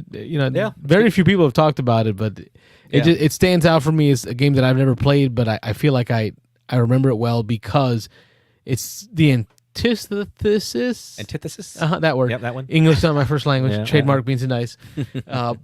That Rob of the game that Rob would not like, right? Like I just can't imagine that being a game that could have been Rob a guarantee, likes. But he liked it. It was fun. So it always brings up good conversation. I played it a couple times. So that's a testament. Very cool. Well, y'all have a good night. Appreciate you calling, Josh. Take care, Josh. Have a good night. Yeah, of course. Yeah. All right, Louisiana's coming in strong tonight. Yeah, for sure. As always, we can count on our red beans over there just north of us. There you go. So, Wayne, we were talking Arnak and memories. Memories. And I was just saying, like, I mean, I like both games. We always had that argument, right? Every time in the chat. Some people love it. Some people don't. Some people love Dune more than Arnak or vice versa. And I just think, for me at least, where Dune hits more is, one, the theme, because I love Dune. Getty, comment got 3 off. Yeah, Getty's 007. Yeah, him and I 007. I was gonna type in Jaws is the best villain, but just the memories of it. You know, those talking, the stories that you'll tell later, and that's where I think Arnak 5 years from now probably is not going to get as much play as Dune will. You know, I think Dune is a game that I think is going to be around and have a little. I think Arnak will get replaced by a similar game that people then become the new Endless hotness. Winter. Yeah, Endless Winter. Yeah, maybe that one. There's a lot to that one, but I mean, I'm sorry, Arnak just doesn't have the backing of blockbuster novel. Yeah, exactly. And, no, movies that are going to be coming out cinematic films. Cinematic films, yes. Well, the IP is, as I said, the IP is a draw, but I think. But your Mitchell point was hit it in valid. his chat, yeah. Well, I think Mitchell hits the point too. Is like Dune. The stories will come from the conflict, the battle, the stand-up dice roll moments that you get in some in miniature games, some those things. So, there are no stressful moments in Arnak. Yeah, not really. Yeah, it's a chill really. game. Yeah. It is really chill, which is part of why I like it. But when you said I can't remember any games of Arnak I played, like stories from games, and I started thinking back, no, that can't be right. And then I was like, no, he is right. I know we talked about the other night. He's right. My stories from Arnak were the two big things were the time we let William run away with getting all of the monsters, the Guardians, and then the time we let my daughter Emmy run away with rushing up the research track, and nobody did that. But that's it. They were both blowout wins. So that was like, okay. So my two biggest stories from that are blowout loss and blowout loss. I mean, that's not good. Right. But and I think that you could probably translate that to other games too. Is like the games that will have staying power create stories, and when you compare two games, for me, where I'm going to look at is, well, which one creates a memory, or creates thought. Like I play Arnak, I don't go and immediately start watching Indiana Jones. I play Outer Rim and I start watching Star Wars all week. Yeah, right? Yeah. Mm-hmm. I play Dune, and I've got the movie playing on in the background, right? Right. Yeah. So I wonder if that's part of it, and I think that's an interesting. I thought it was just an interesting. We all talked about how that was an interesting way to look at it as far as the experience of the game is. You have fun playing it. I love playing Arnak. Yep. But I'm not talking about Arnak randomly. At a bar. CGE just needs to get into Hollywood and get a major motion picture done. Yeah. Otherwise, you're not going to have the backing. Yeah, these two games keep getting compared. It's partially not fair. I mean, they just came out at the same time. They have similar mechanisms, but they are two different games. I really got to get Endless Winter played, though. It's mostly tongue-in-cheek among our group. We love just bantering. Yeah, we just like saying it. Yeah. We love the games. But I do want to play Endless Winter because I want to see where that stacks up. There seems to be a lot to that game. For sure. That was one of the topics that Ron reminded us of. What was the second topic he reminded us of? Game comparison, and then what was the second thing he said? It was so vague. I couldn't remember. Yeah, he's so topic, deep. But no, we can save that one for. Oh no, yeah. The whole news, the WotC gaming license thing, that was huge. But we can talk about that anytime. Yeah. I mean, okay, you know what? Right now, the for y'all RPGers, what are your thoughts on that whole Wizards of the Coast changing of the open gaming license? Like that's huge. So it's huge. I had mentioned to you that because I haven't played a lot of RPGs lately, I sort of ignored the article. But I read it before the show, and I kind of been reading it on the side here as we've been talking. It doesn't bother me all that much. Here's the couple of points that I thought of. One, when open gaming license became a thing with WotC and Dungeons and Dragons, it was right around when 3rd edition came out, right? 2nd edition had been out for a decade or more, 15 years. It was stale. The OGL was big for 3rd edition. Right. It was D&D was 3.5, I think, more than anything. Yeah, but like D&D was struggling as a company. They were, not making a ton of money.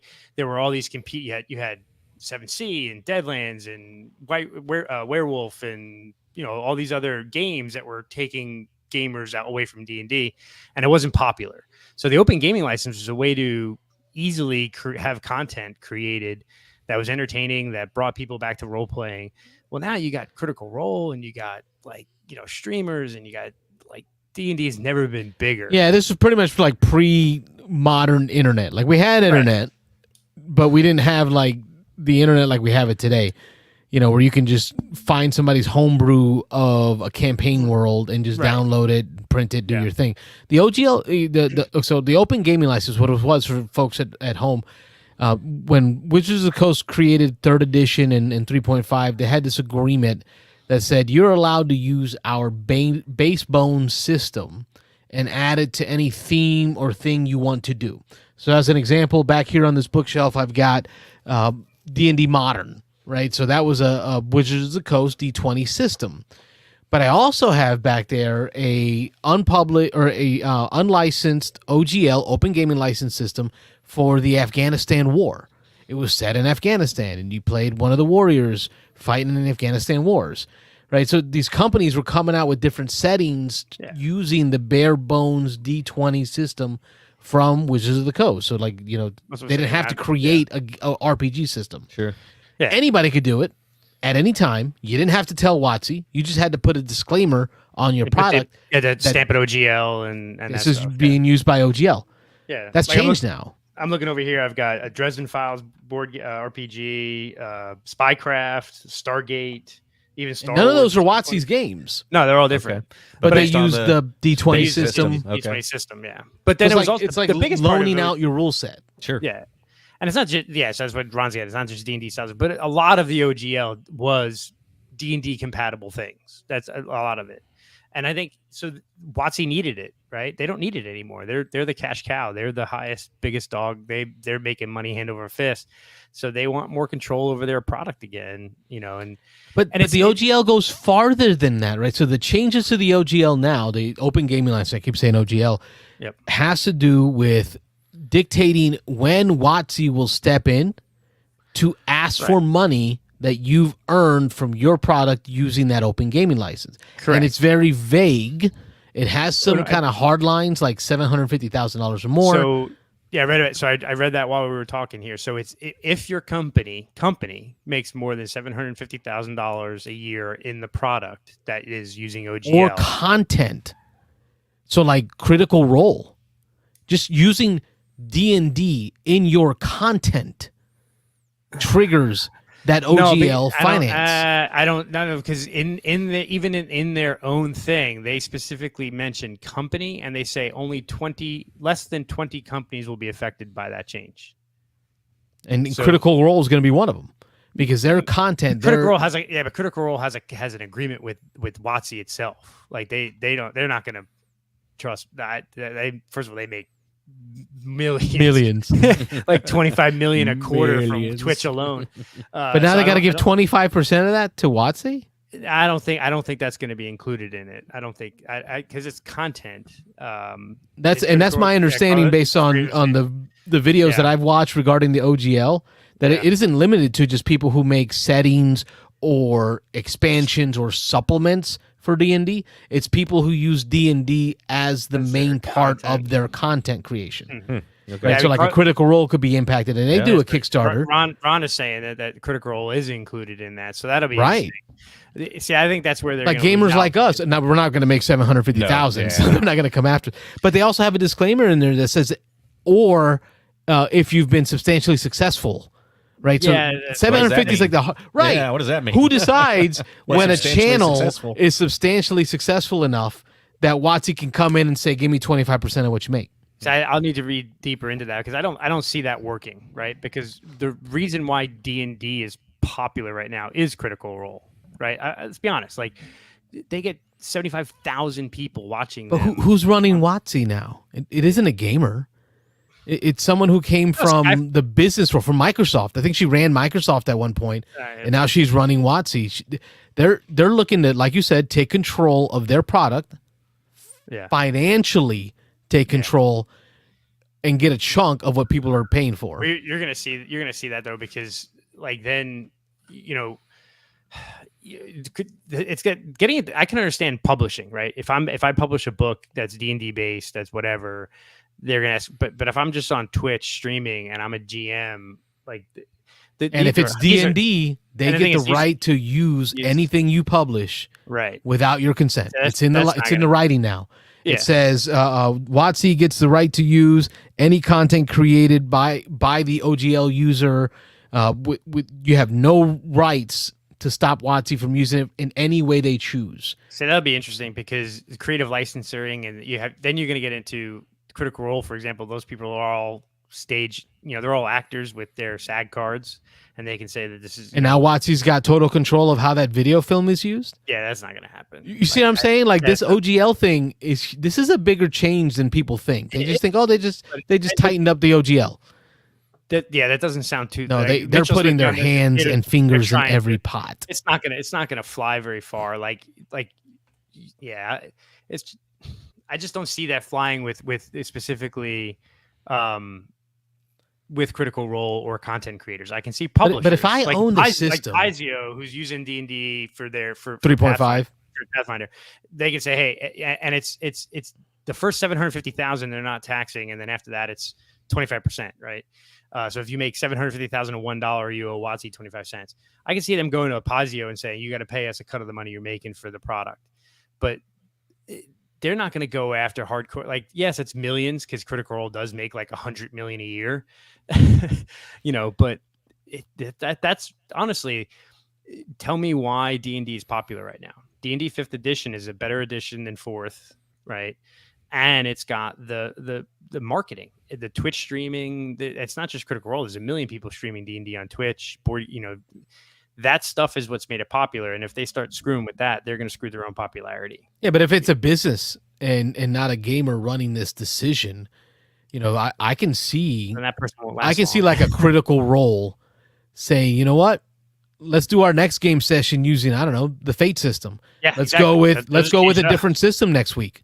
They'll just change right? it up. Yeah. So at the end of the day, WotC's shooting themselves in the foot doing this. Yeah, I think, because I can't imagine doing something and then saying you have all rights to everything I do without question, just by me publishing that. So I can see people pushing away from that. To me, that was big news. Where I can see them going after Critical Role is Critical Role has published the Alexandria campaign setting in open gaming license D&D, so they could try to say, well, you owe us profit off of you selling your game world, but they're not going to be able to go after Twitch, them streaming on Twitch, because that's them performing and being paid for performance. It's the folks that do the Kickstarters and the other crowdsourcing for funding, right? That's literally where they're going after. People who do those Kickstarters for the funds to do that video content.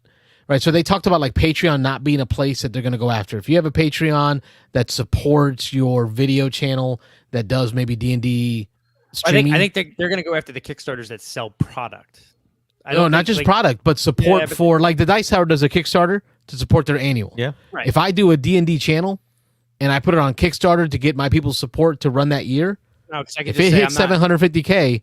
25% of that goes to. But I'm not. Yeah, that's a legal thing. That's gonna be interesting. We'll see how it pans out in the courts, but that's what they want. That's what they're writing. They're gonna lose on that because it's a performance thing. You can't take away. I'm performing, and like we're performing right now. We're doing entertainment, right? If we did a Kickstarter, it's for that. I thought we were just BSing. Oh, we are too. But it's entertaining. I like to think you're entertaining. I'm not. You guys are much more entertaining than me. But no, I think they'll go after, because part of like the Kickstarter is, I'm running my channel, but it's also you're buying the game world that I created. And that's what they're gonna go. They're gonna go after the physical products, the game worlds, the publishing. You can't go after the entertainment value. They're not gonna. Twitch is not gonna turn around and hand 25% of the money they're given to Critical Role to WotC. Like that's just not gonna happen. Yeah, we'll see how this pans out. Now, WotC did put a disclaimer out there saying, "Hey, we might be getting this wrong. Let us know. We have no problems with reversing our decision." From what I've seen, kind of a statement. This is a leak. This isn't even like this wasn't necessarily supposed to come out. So this was leaked, and now they're back. And so they're going to backtrack on some of this stuff because it's their cash cow. They're not going to, I don't know. We'll see. But I think Mitchell would be good to talk to because he knows a lot of the theater stuff and sort of entertainment side of it. But there's a difference between me using the open gaming license to run a game and then being paid to perform. And then I think that's where that, there's going to be a lot of lawsuits on that. I'm going to be interested. I'm following a lot of channels watching this go down because, I grew up playing OGL games off of the D20 system. I enjoy D20. I didn't play a lot of D&D, but I dabbled in a lot of different settings because of that OGL and that whole creativeness that's going to go away, the ability for people to do that. You know, that there's so kind of many hits other home for me. There's so many other game systems that are good that you can just pivot to, and I think that's what you'll see. There's that one thing about knowing that one system and applying it to a different setting. It's just much like the Command and Color system I love so much. Right. As a wargaming system, I can play any setting. I already know the base rules. It's, THACO. Got it down pat. Just add a different theme. Not quite. That's an older system, and that's not the case. That was a joke.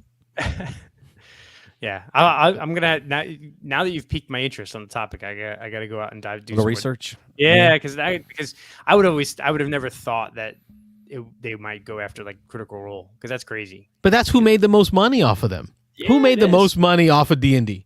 It wasn't people making settings. They weren't making money publishing those books. Probably not. Paizo, Pathfinder probably did pretty well. Oh yeah, they made a whole company off it. They almost put WotC in the grave. Correct. Using WotC's own rule set. Yeah. Now, Critical Role has made an insane amount of money in the last couple of years. It took them a couple of years to get to it, but we know from the Twitch leak from a year ago or a year and a half ago that they're making like 20 mil a quarter. So that's a lot. But they have a huge production crew. I mean, don't forget they're on a soundstage in LA with union actors and union film crews. You mean they're not recording out of their dining room? No. They're a whole production company now. Like, they're incorporated. It became a big thing. Yeah, in 2019, yeah, but in 2021, it was like a lot more than that. They blew up during the pandemic. Yeah, when things locked down, people. I mean, yeah. So we'll see. That's interesting. I got to look into that. So their room is finally for the for the last this room is bigger than Studio B. The last segment we have is our update for games we've played. Yeah, do that real quick. Which includes bringing back the ranking board. Bow, bow, bow, bow. This is where we put our games on the ranking board against other games that we've recently played to let y'all know how we feel about that game and how it fits in. So we've had some recent plays today. Rob, do you want to start off? Let's see what order you have. I know we have a couple of repeats here. So I'm going to start with the last one I wrote down, which was Welcome To, which is a game. I'm going the opposite. I'm doing my, not my most recent, but my most oldest played game. But talk about Welcome To. I'm going to jump to Welcome To. We just played that tonight. We introduced Carlos's wife Melissa to it. Her first play. Carlos and I have played numerous games of Welcome To. I don't even dare to guess, probably 40, 50 games of Welcome To. So both very familiar with it. So on the big board, let me just run down real quick. Unsettled, Trajan, Mosaic, Tapestry, Ethnos, Ready, Set, Bet, Guild of Merchant Explorers, New York 1901. Let me look around your mic here. Heat, Skull, Point Salad, Flamecraft, Kites, and Caesar's Empire. That's what Rob's got up there now. Okay. Until we run out of room. We're just going to keep adding. We're just going to keep adding stuff. All right, so Welcome To. This is rolling rights are usually a little light. Flipping rights are usually a little light. I say usually because there's some exceptions, Hadrian's Wall, etc.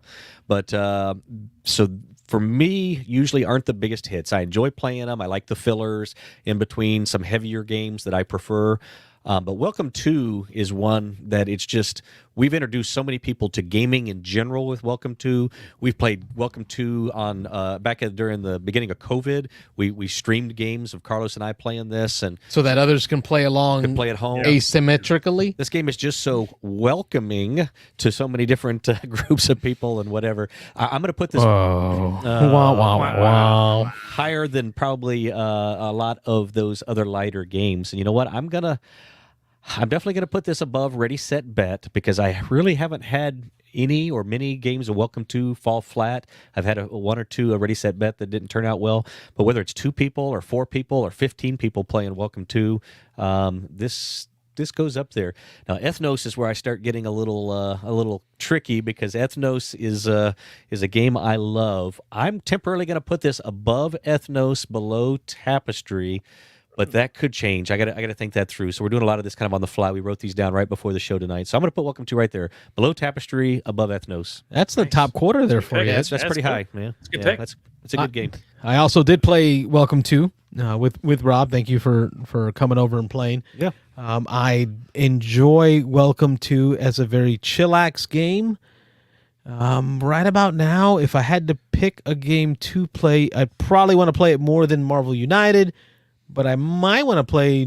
I had more fun playing New York 1901. Okay. I really enjoyed that title that Wayne introduced us to at your turn. So thank you, Wayne, for that one. Yeah, thank you.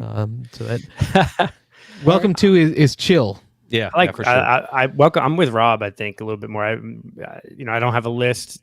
I'm just kind of throwing games in there. But Welcome to is a great game. It's a game that we play on BGA all the time. With some of the expansions, I love like the winter one. It's a good game. Well, I'm gonna go real easy on this one that I'm gonna throw up there. My son got a copy of Throw Burrito thanks to the Your Turn convention. They had a Throw Burrito tournament.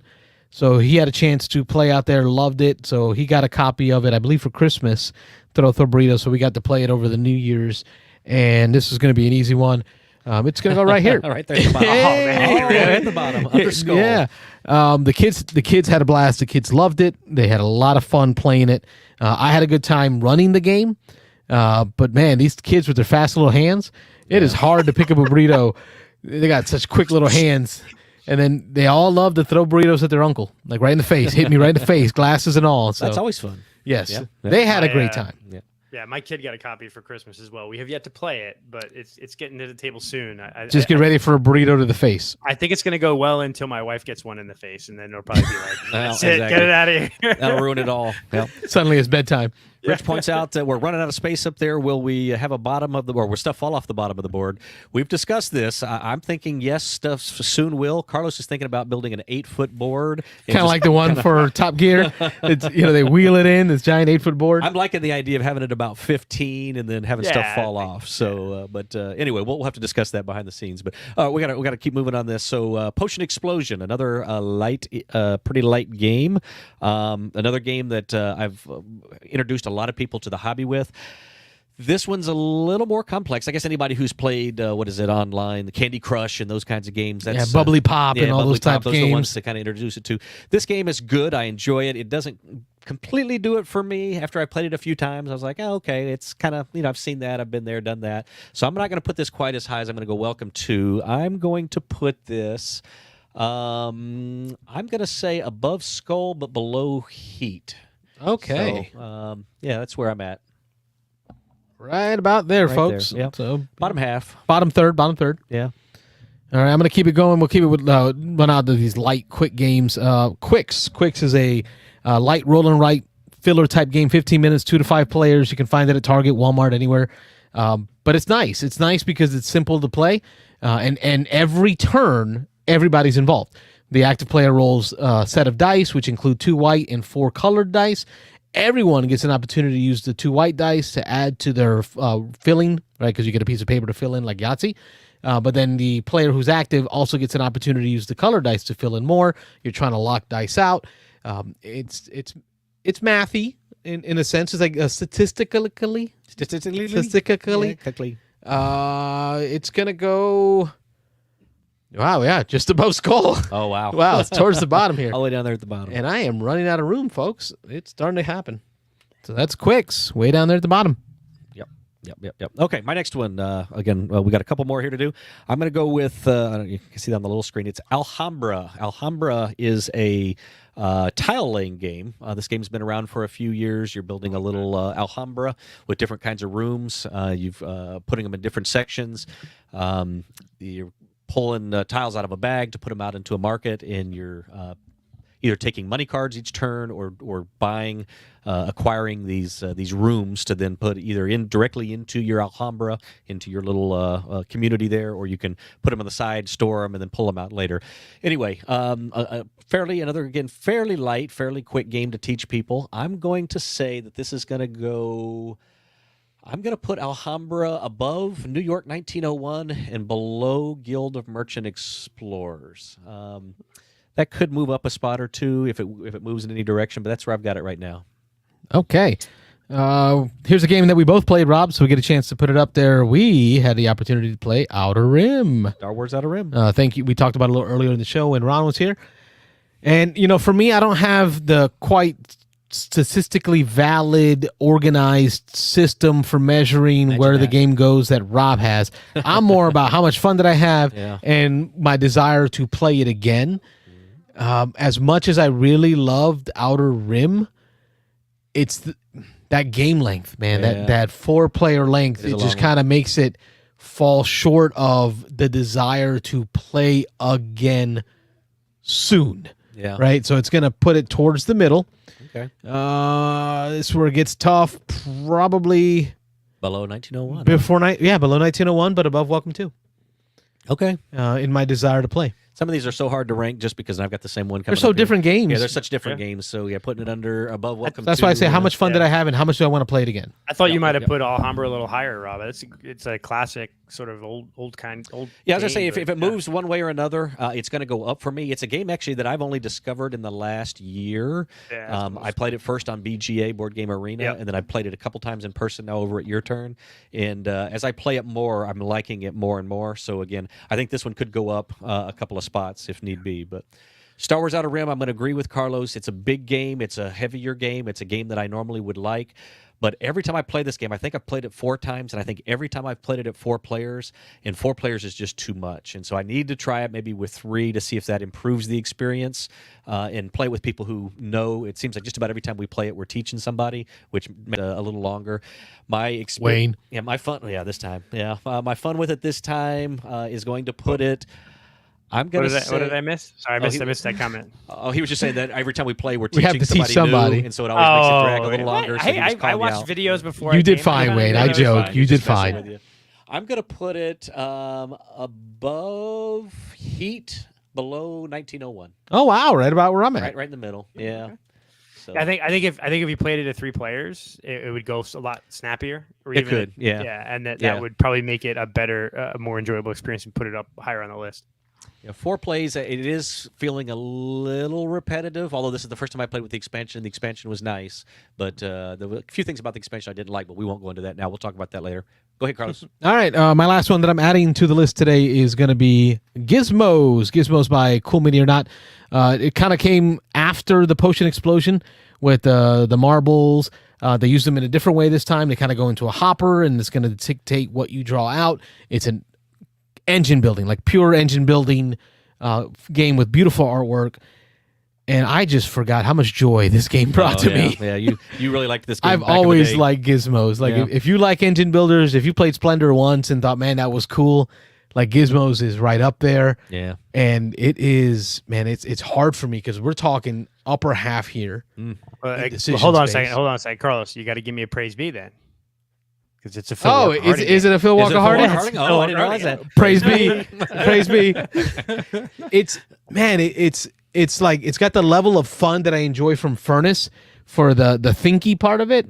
Not as thinky as Furnace. Furnace to me has way more for sure. thinky. Yeah. But the combo like It's tasticness combo-tastic, yeah. exceeds Furnace. Like the feeling of the combo. So I'm above there you Arnak, Way below up there, Crusaders, just under all the way to the Crusaders. top. Folks, don't sleep on this one. Yeah. Don't sleep on I this was one. gonna say, I guess I know I'm creating a Gizmos game tonight on a BGA for you. oh, yeah, but you know what? It very well could be the tactile rubbing your hands And the in, marbles inside the and- marble bin Yeah. and you putting them in your energy sphere, all that fun stuff. putting them in your mouth and shaking them around.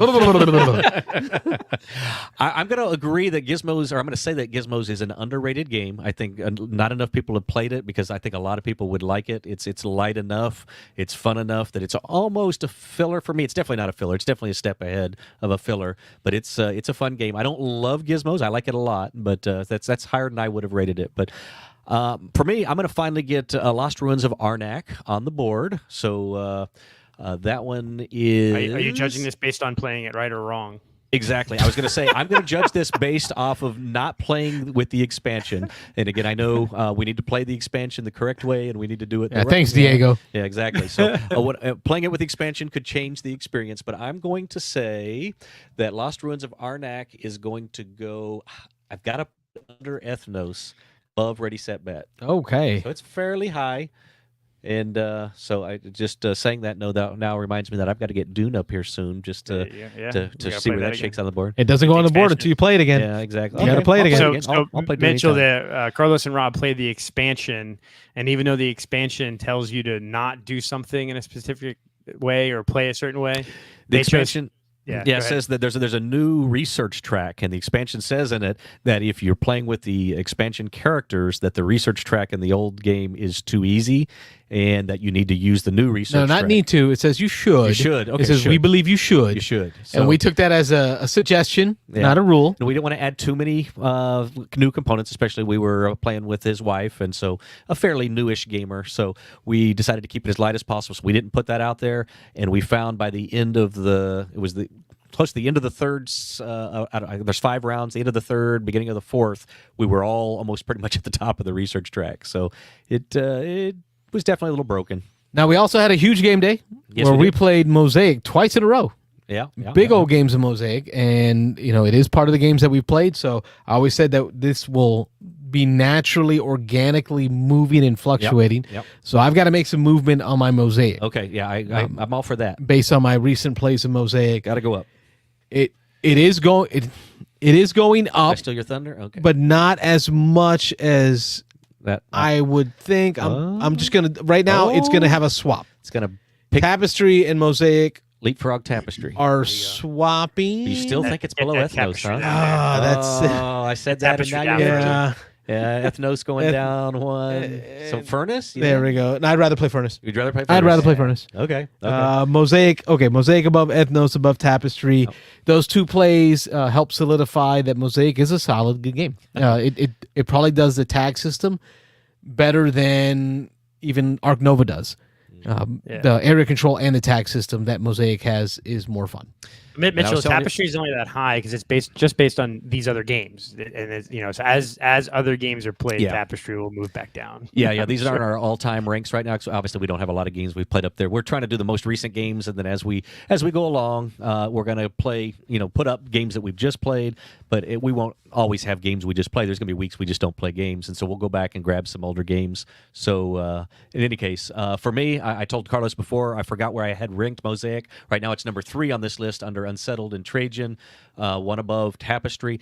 I was thinking on my way over that I wanted to re-rank it and that I'd probably move Mosaic up a little bit, but when I actually got here and looked at the board and see that it's only behind Unsettled and Trajan, even though I really am liking Mosaic and I want to keep playing it, I'm still going to leave it at number 3. I'm going to leave Unsettled and Trajan above it.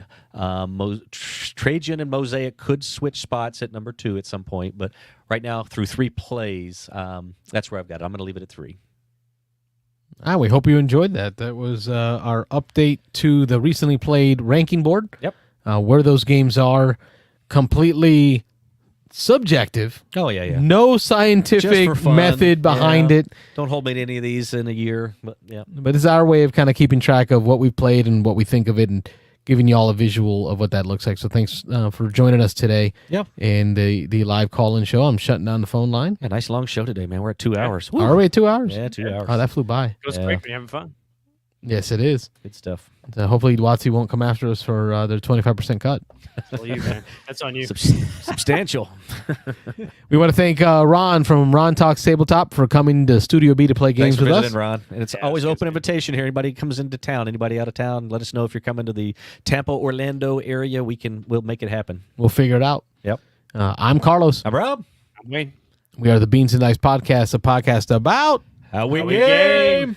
Thanks for watching. We will catch you all next week. Have a good night, everybody. Thanks for watching the Beans and Dice Podcast. Don't forget to like and subscribe.